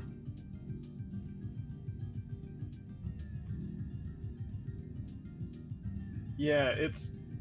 I mean, even just looking at it over YouTube, 2.1 looks like the emulator to me.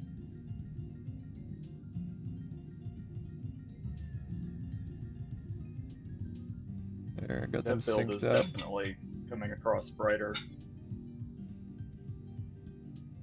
Yeah, it looks like it's getting blown out.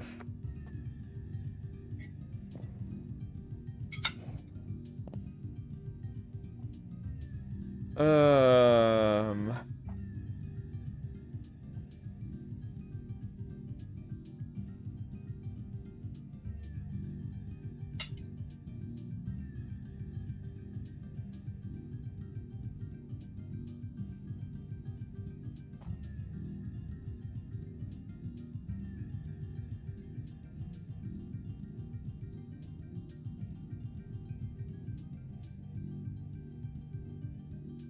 But like, what was the when you were going through? What was the value in the IR? Was it 5,000 or something else? It was 5,000, yeah. It wasn't saturating on the top Yeah. end. Yeah, because that's inside the range that was in the no cache specs. Yeah. So what the heck? Okay, let's take a real close look here.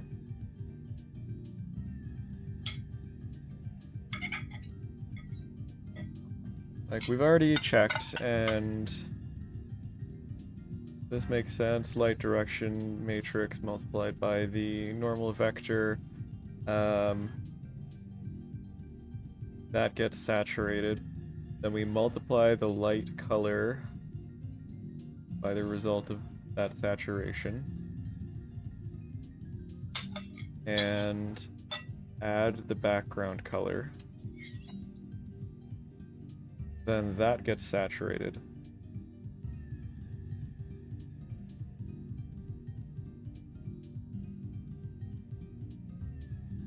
Which part is the saturation? Is that the... It's the max. Now, we were saturating on the low end, not the high end, but it didn't look like the high end was a problem from what we saw in here in the 2.1 code.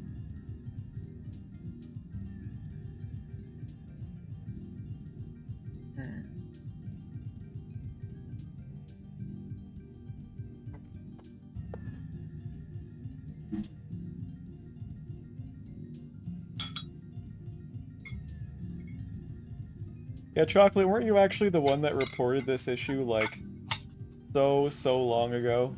The spinning headroom one?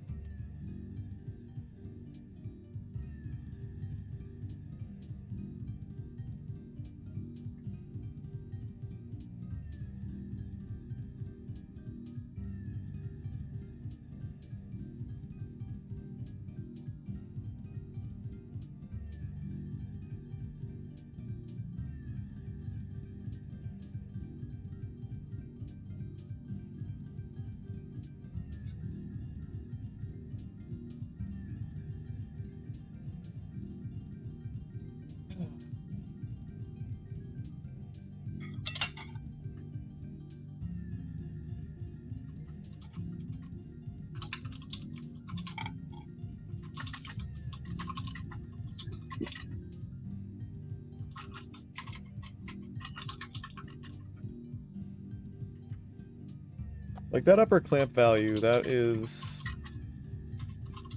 should be way higher than what we're seeing here. It's hard to tell what it actually maps to in the newer code, unfortunately.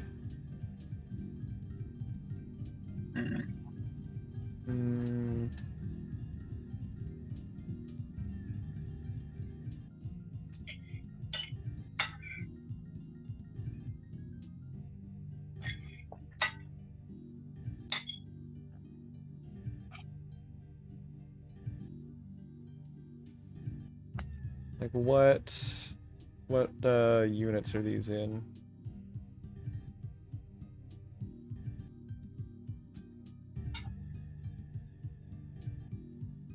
So we multiply by the color value, then shift left by 4, and then shift right by 12.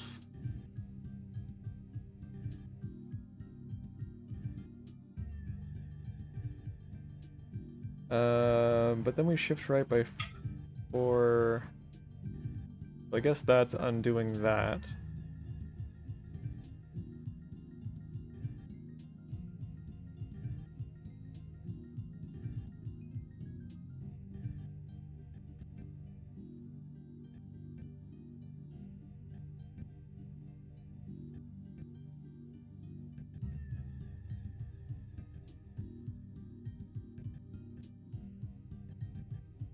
Once we shift right by 12, these are still quite large. I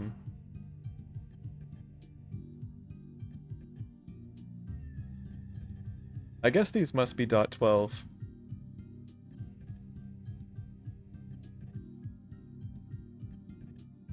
However, they are too small to be dot 12, so it'd be all fractional. Although, no, that makes sense. That does make sense.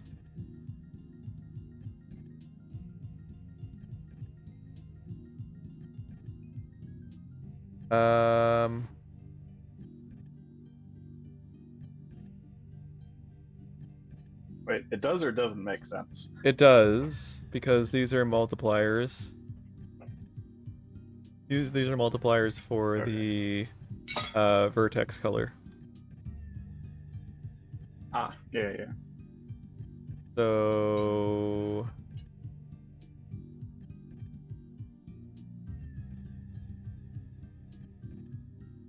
that would be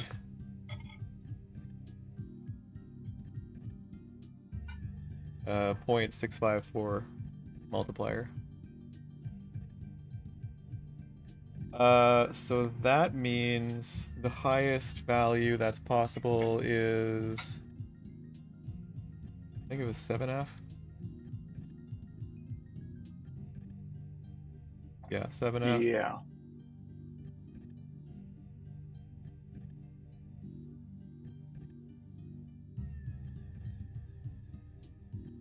Basically 8. So I mean, I can add in.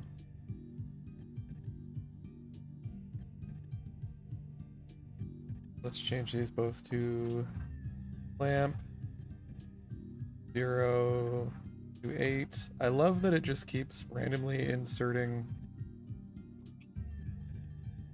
zeros.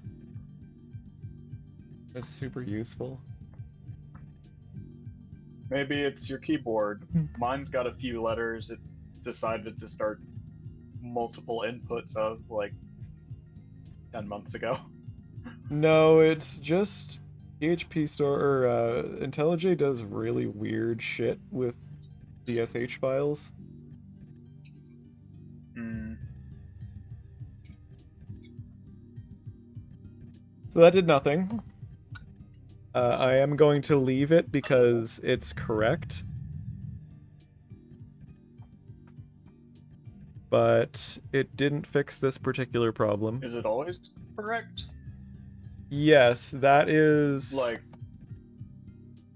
yeah, the upper bound maximum is always Like, is it going to- 7FFF.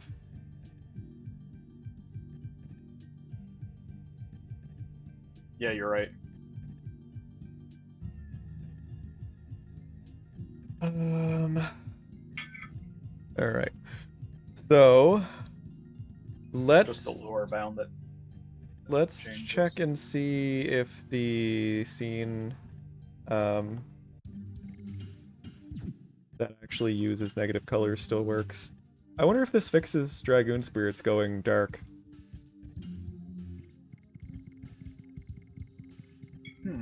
I thought that had already been fixed. Nope. Again.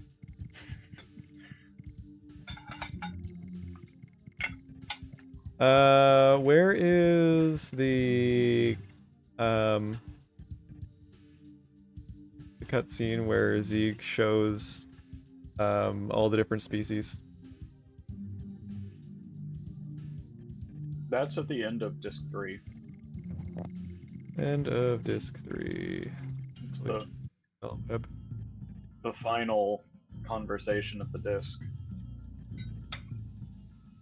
Jill, look away if you don't want spoilers.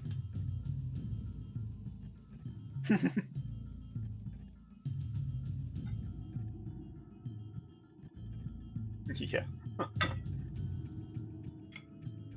This conversation is all of them. Yes.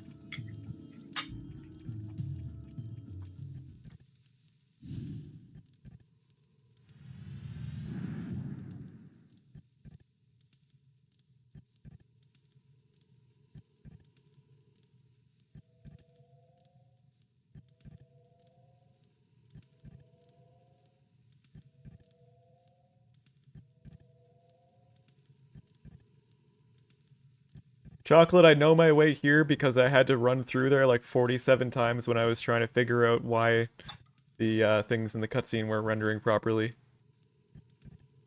There are very specific parts of the game that I know very well because I have gone through them so many times to fix bugs.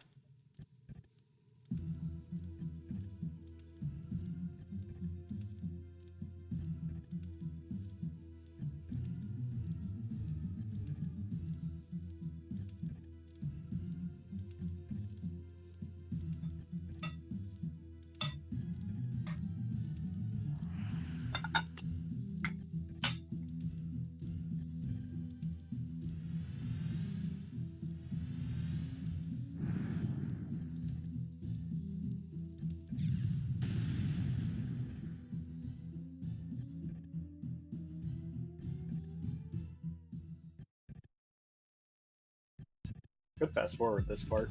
I could. But then we would miss this. Ah. It's been a while.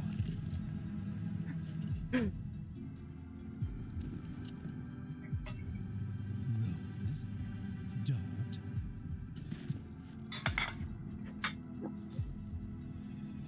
Father? Say the line, Rose. Oh, it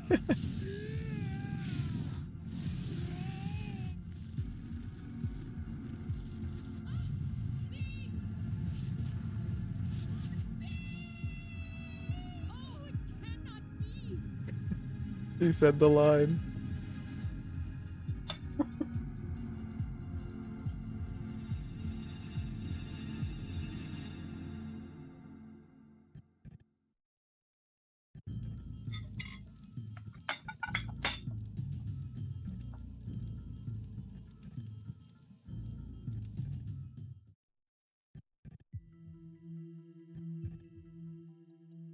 I think my other favorite is Shauna's bored scream when she's being electrocuted. Ah.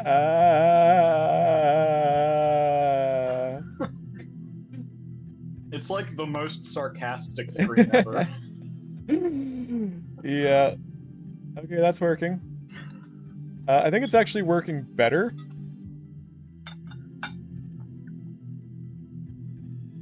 Yeah, that's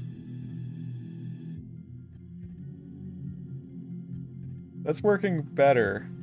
We might have fixed a bunch of the issues where things weren't like dark enough or like going too dark or too light.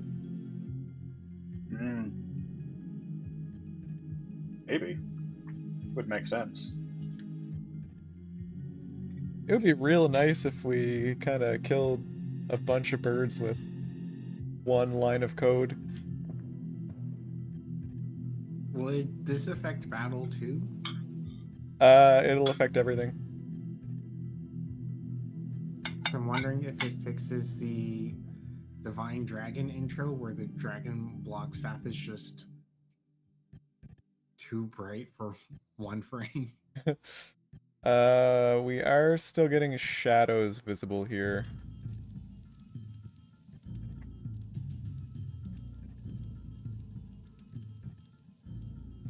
But before there was a bit of weirdness on the fade out still, and that's no longer happening.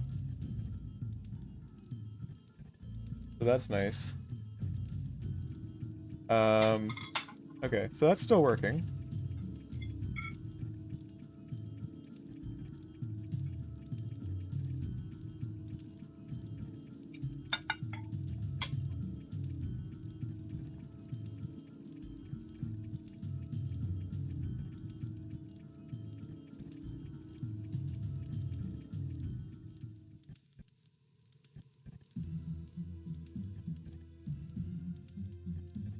Info dump.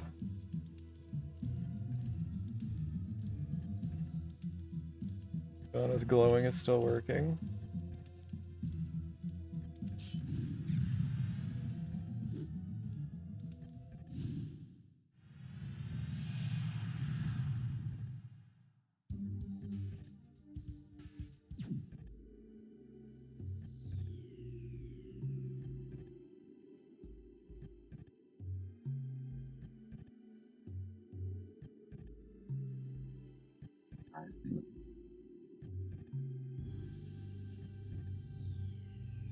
Kind of running through a little bit here, trying to just do a quick overview, make sure things are working.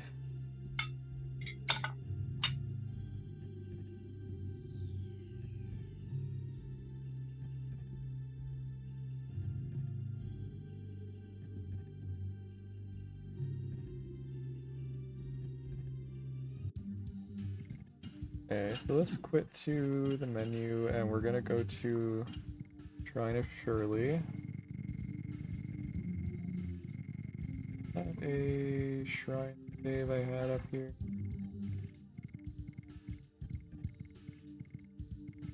No.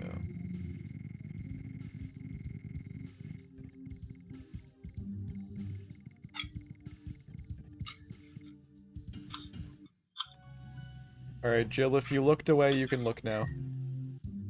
Actually, let's go for the shrine.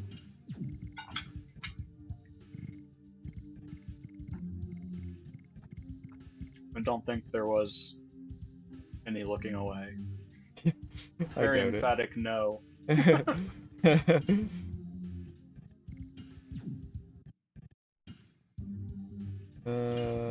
What is a good save?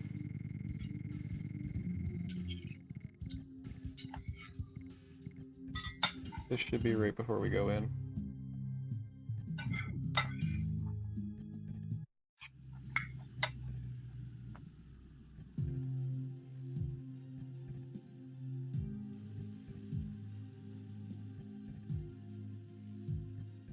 If this is fixed too, that'll be great.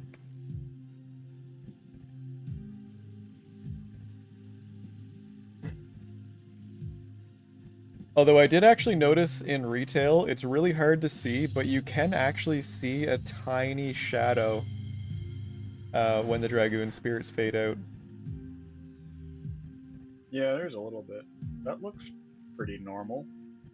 Well, we haven't gotten to the Or fade is it out like yet. a specific Oh, part that okay. was- So Oh, it's just the Rose's... fade out that was breaking. Yeah, Rose's spirit faded out fine. So did Dart's, and so did Lavitz's. Well, there we fucking go. Wow. Spoilers. I haven't gotten to that part yet. Oh, damn. My bad.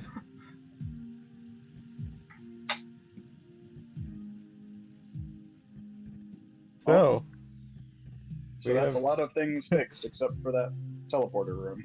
Yeah, I'm just gonna pretend that we didn't see that and call this a win.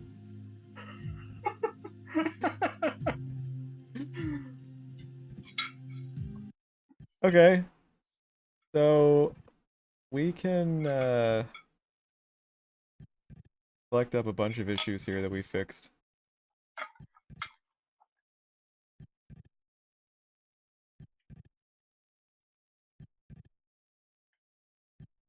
I don't think this would be related.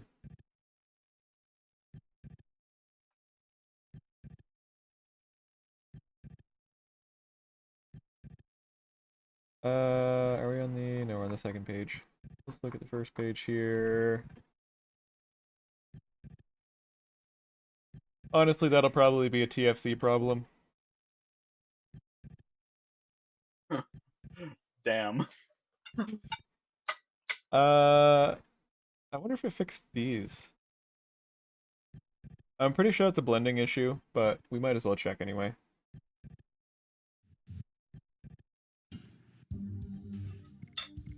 It's true. We're relying on the partially colorblind person to address the color issue.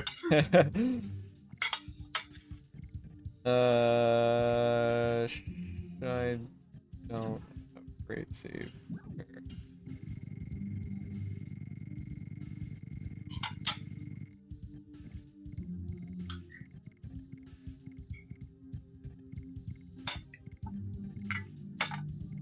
Now the question is, will this be too late?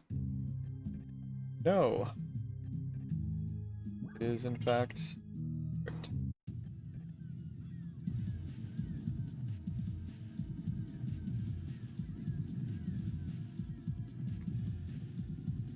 Fun fact, if you just stand around here, Shauna will eventually just start twirling around like nothing bad is happening at all.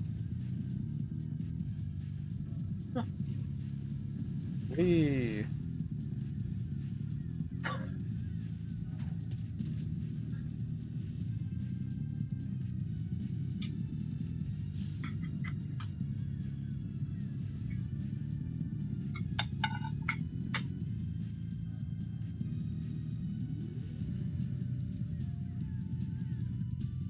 We definitely aren't being chased by prison guards. They only chase you if you run. Exactly. Stand still, they never catch up.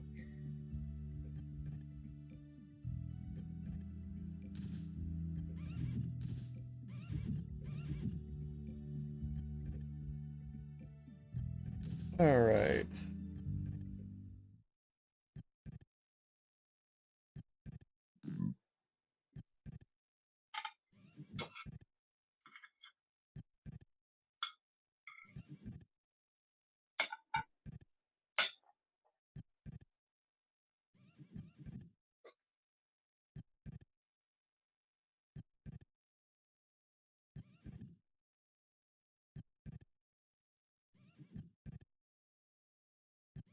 Person guard vision is based on movement, yeah.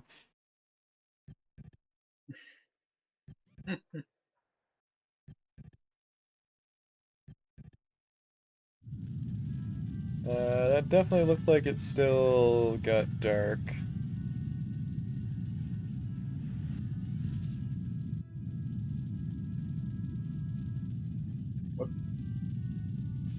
What's the issue supposed to be here? The looks text pretty normal. box background, when the screen fades out, the background of the text box fades to black as well. No.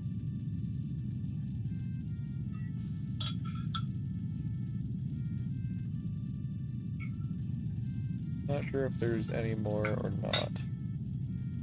I suppose we probably shouldn't have had auto text on there, so we could have left it up. But yeah, anyway, it definitely didn't fix that.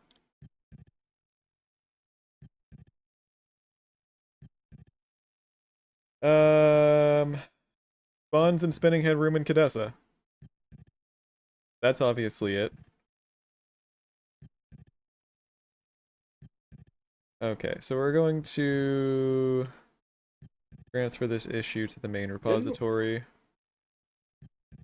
Oh, that's why it wasn't there. It was in that one. I thought we'd moved everything from there. Or did we just like forget partway through? Yeah, we never actually finished. Oh.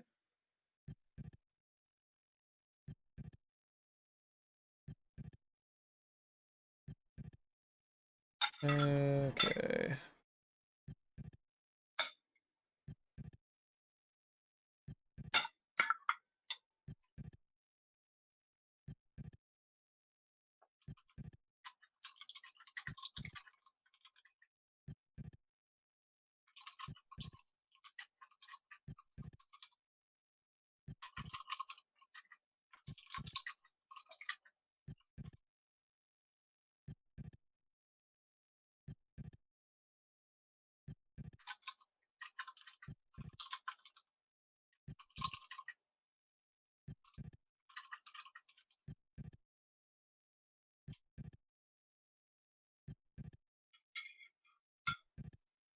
These are looking unrelated so far.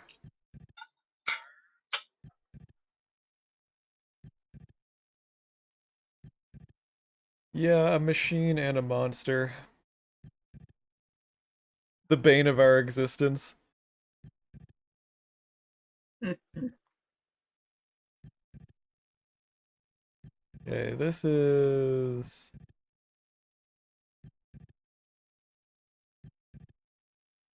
a duplicate. Dart vibrations? Oh. What? Vibrating when running into an NPC. He's just excited to meet them. He's like a puppy. You can't blame him.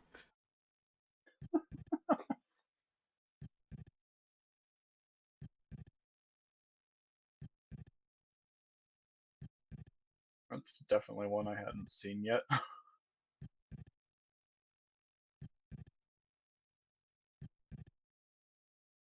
Okay, so we had Dark mist the... color discrepancy, maybe? What Yeah, about the dark mist one? possibly. Give me 1 second. Where was that other text box one?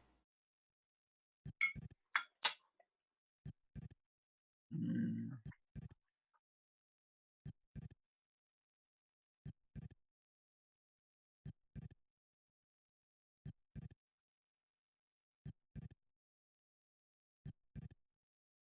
There we go. Um...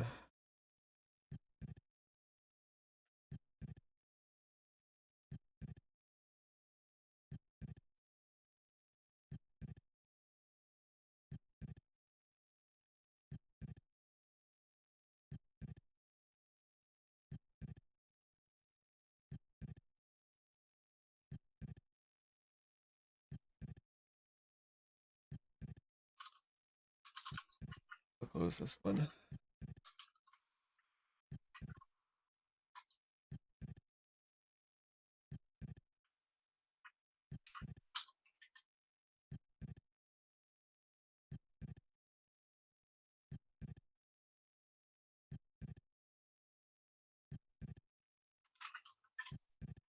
Dark Mist.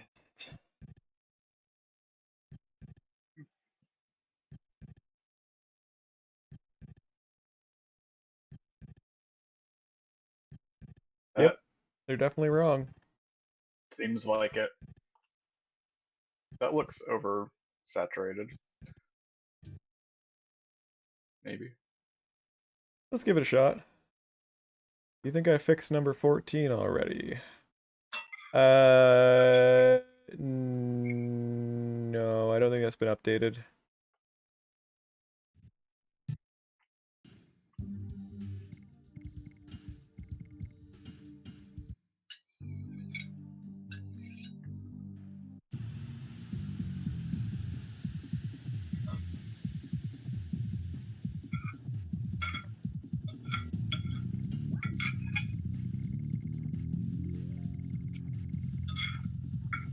Unfortunately, I don't have a Dark Mist.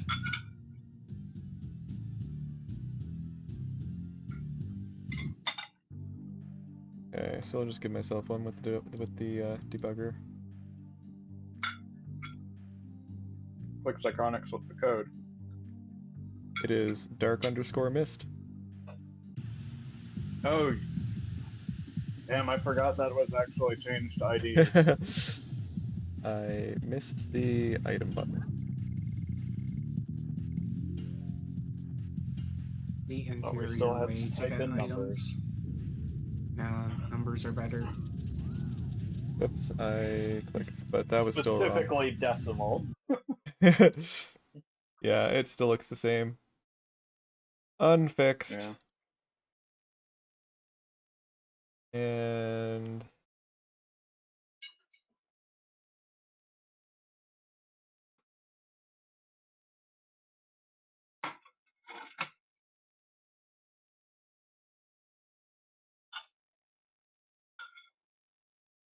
okay, we've got a lot of stuff to look through here.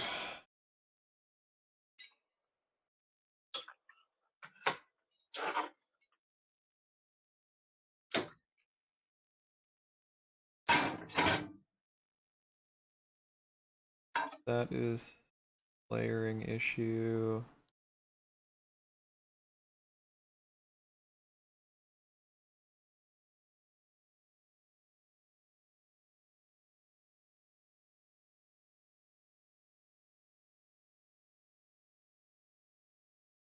This seems like a very good candidate for being fixed.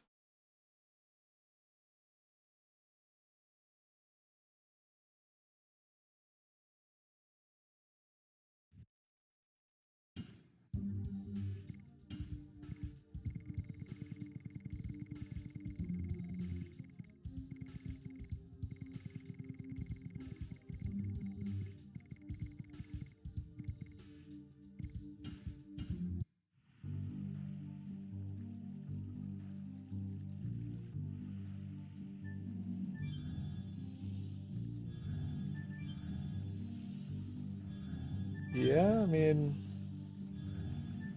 that looks right.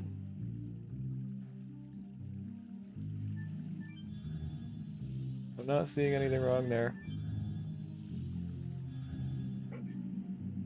Definitely not seeing this. So, yep, we fixed that as well. I mean, it was purple there, so it's definitely not purple now. I mean,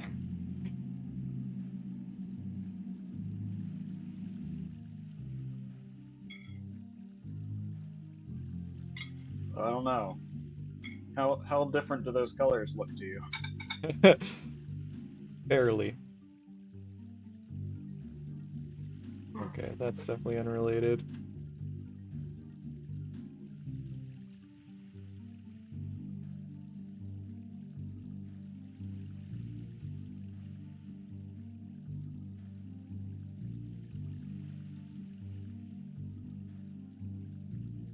I don't know about this one. What do you think? That looks unrelated. That's what I'm thinking. Does not look correct to me.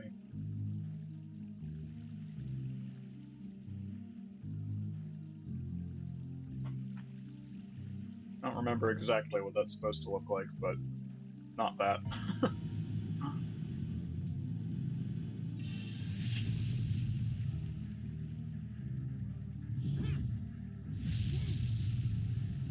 Whoosh.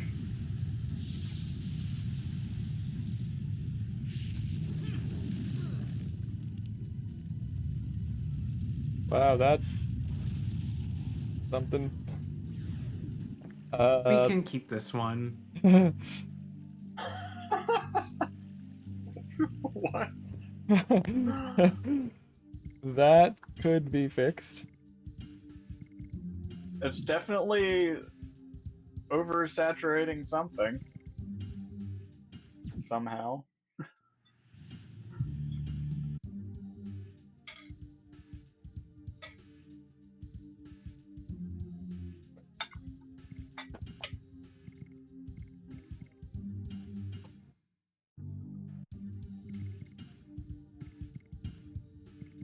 True, I think Kongal needs his frosted tips back for that one.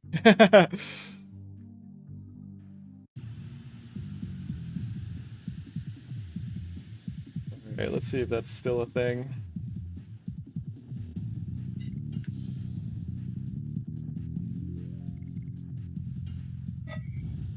Damn, Congo moving pretty fast this game.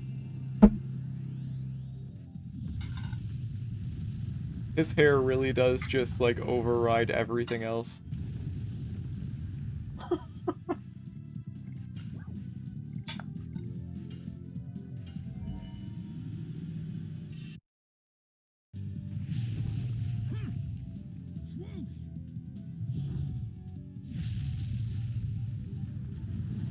Whoosh.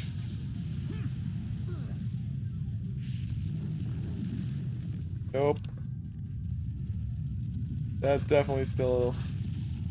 that's probably the stage darkening flood modulation, if I was to guess. Yeah, because it's like turning some pixels transparent entirely. Mm-hmm. Swoos? What does swoos even mean?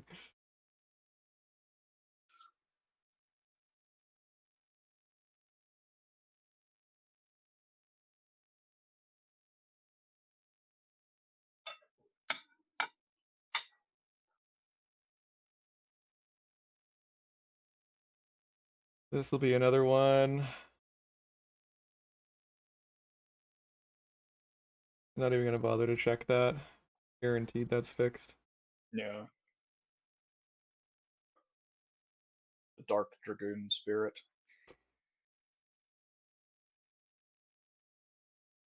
Ah yes, Maru's chin forehead. Or mouth forehead, rather. Horrifying.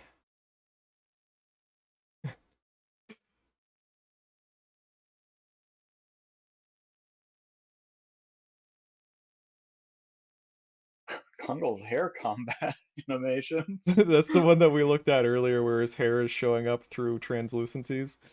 Yeah. I'm just. The name is. What Yeah. makes it sound like his hair is fighting. Confirmed.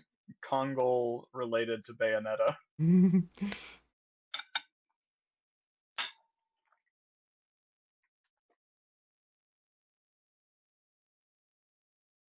This is one of my favorite issues.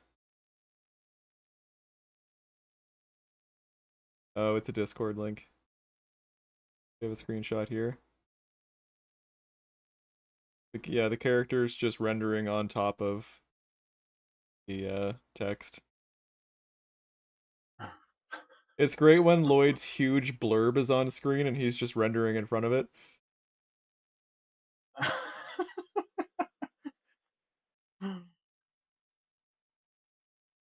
It's like in comics when somebody's doing a monologue and the other person's not listening, so they just like Yeah, put them on top of it. So you can't read the text. exactly. Or like Lloyd is so self-centered that he renders on top of his closed captions.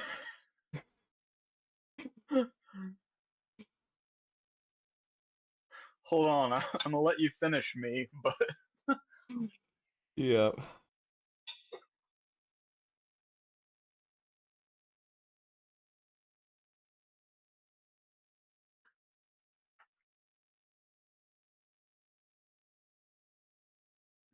no. What's in Shrine of Shirley bugs? That definitely has There's some like of multiple. the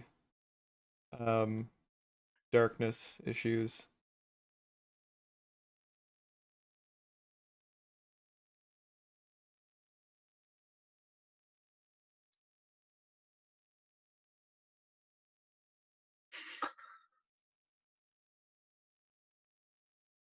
Yeah, Pony Bro.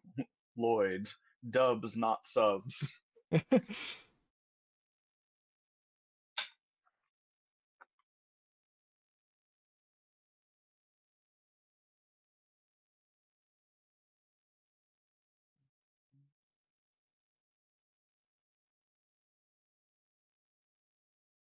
Okay, so yep, that's fixed. This is still an issue, but I am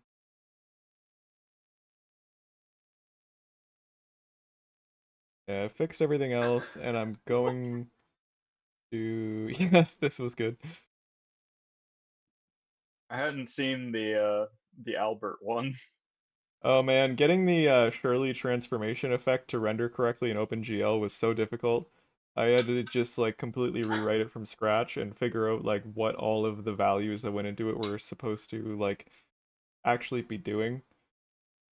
The way that it worked before is so they would queue two different render packets at very specific Z values. Um they queued one after the background rendered, but like between the background and the characters. And what this packet did, it didn't actually render anything. It copied part of the background, like part of the rendered background into RAM. And then they queued another one Okay. after the uh, battle object models had rendered that copies that backup back into Copied the that. display So buffer. they're just so they're just like pasting the background on top of the model, Yeah, exactly. basically. Yeah. So they copy the scene before the models are rendered and then re-render it over top so that that part of the model is invisible. Jill, it's because when Shirley transforms, like a disc comes down and kind of like makes the model disappear from the top to the bottom, and then makes a new model reappear from the bottom to the top. And there's no way on the PS1 to just render like, this much of a model. Um, so, what do you do?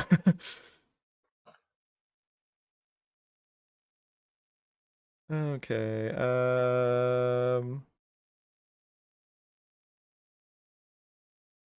Yeah, so that one's already marked as in progress. That's fine. That's fixed now.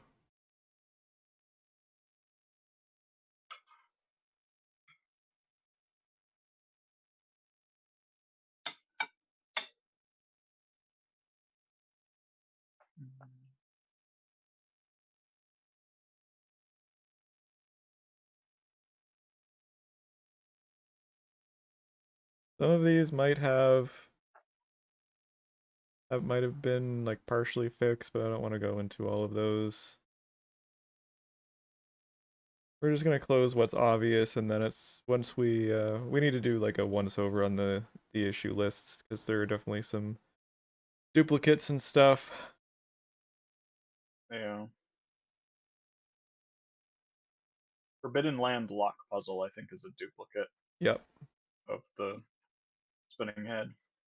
Or maybe it's the other one. it is. It is. Nope, spinning head.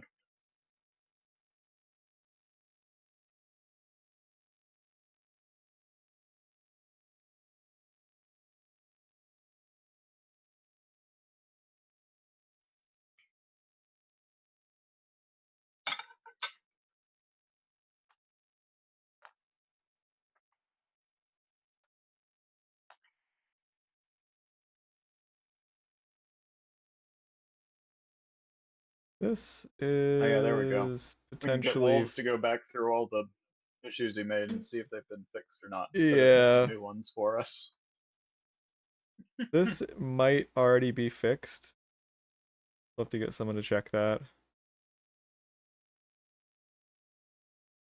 Oh, that position issue? Yeah. Hmm. This is Weird. possibly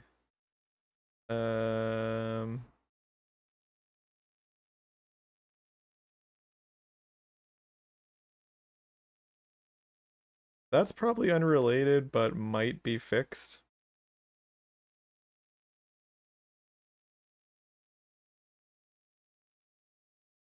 I mean, This has been fixed. something like that's supposed to play.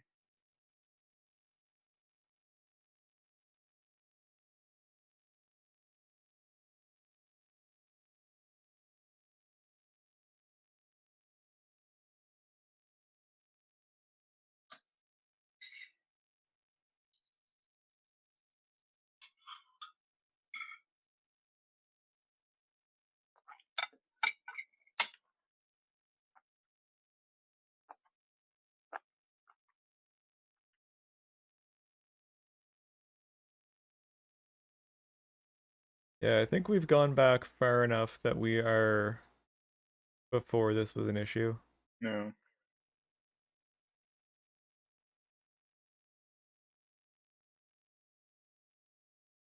Did we get rid of the GTE yet?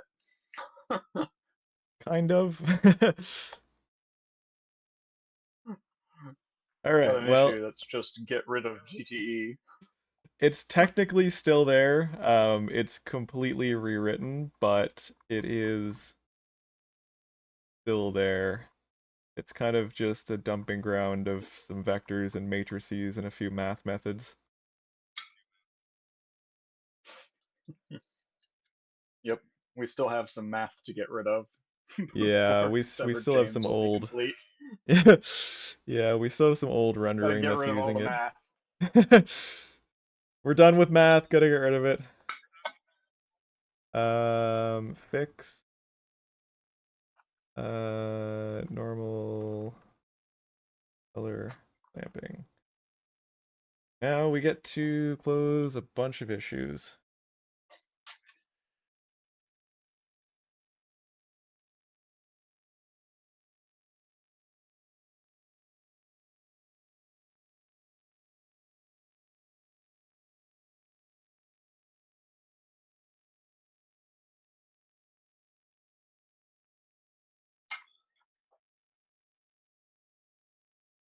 How many was Oh, that? that Mayfield one is 6. not fixed.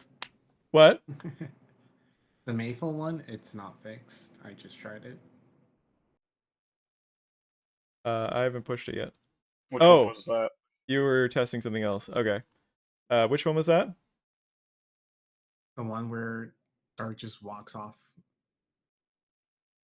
and the spirit's not in the right location when he tries to heal. Okay. The spirit's still in the wrong spot. Okay.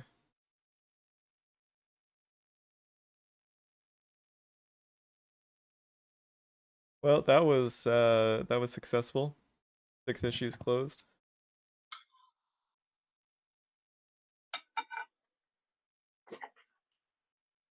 Hey, we're back under 200. With a little bit of a buffer too. We've been under 200 a couple of times, and then Wolves keeps creating issues. Oh, and Zychronix created 2 issues too. Bastard. Well, at least I'm fixing one of them, I think. I hope.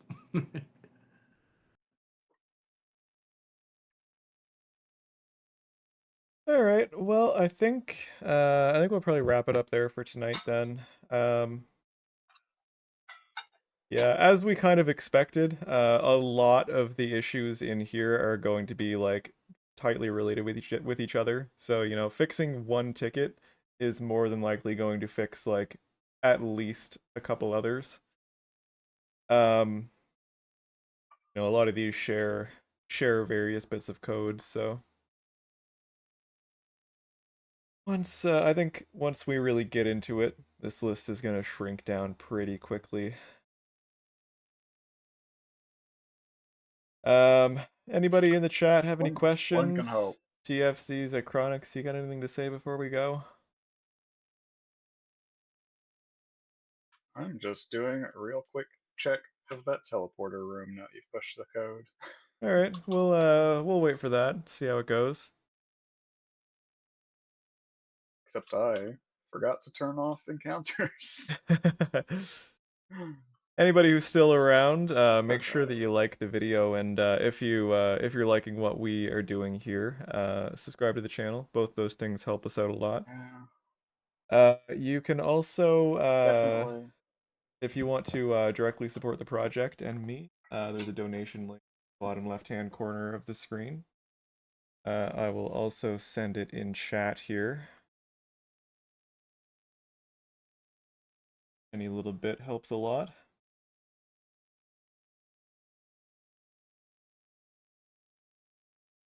Yep, What were you definitely testing, still TFC? wrong. We should create an issue for that. The I was teleporter room? checking, just double checking the teleporter room and comparing it to a emulator, and it Right. is definitely still not correct. So we should go ahead and log that I guess. for the future. Yeah. All right, everybody. Thanks for tuning in. We'll probably be back next Wednesday. I do these most Wednesdays, so yeah, make sure you keep an eye out for the next one. Huge thank you to all of my current Ko-fi supporters, everybody who has subscribed and sent recent donations, and have a good night.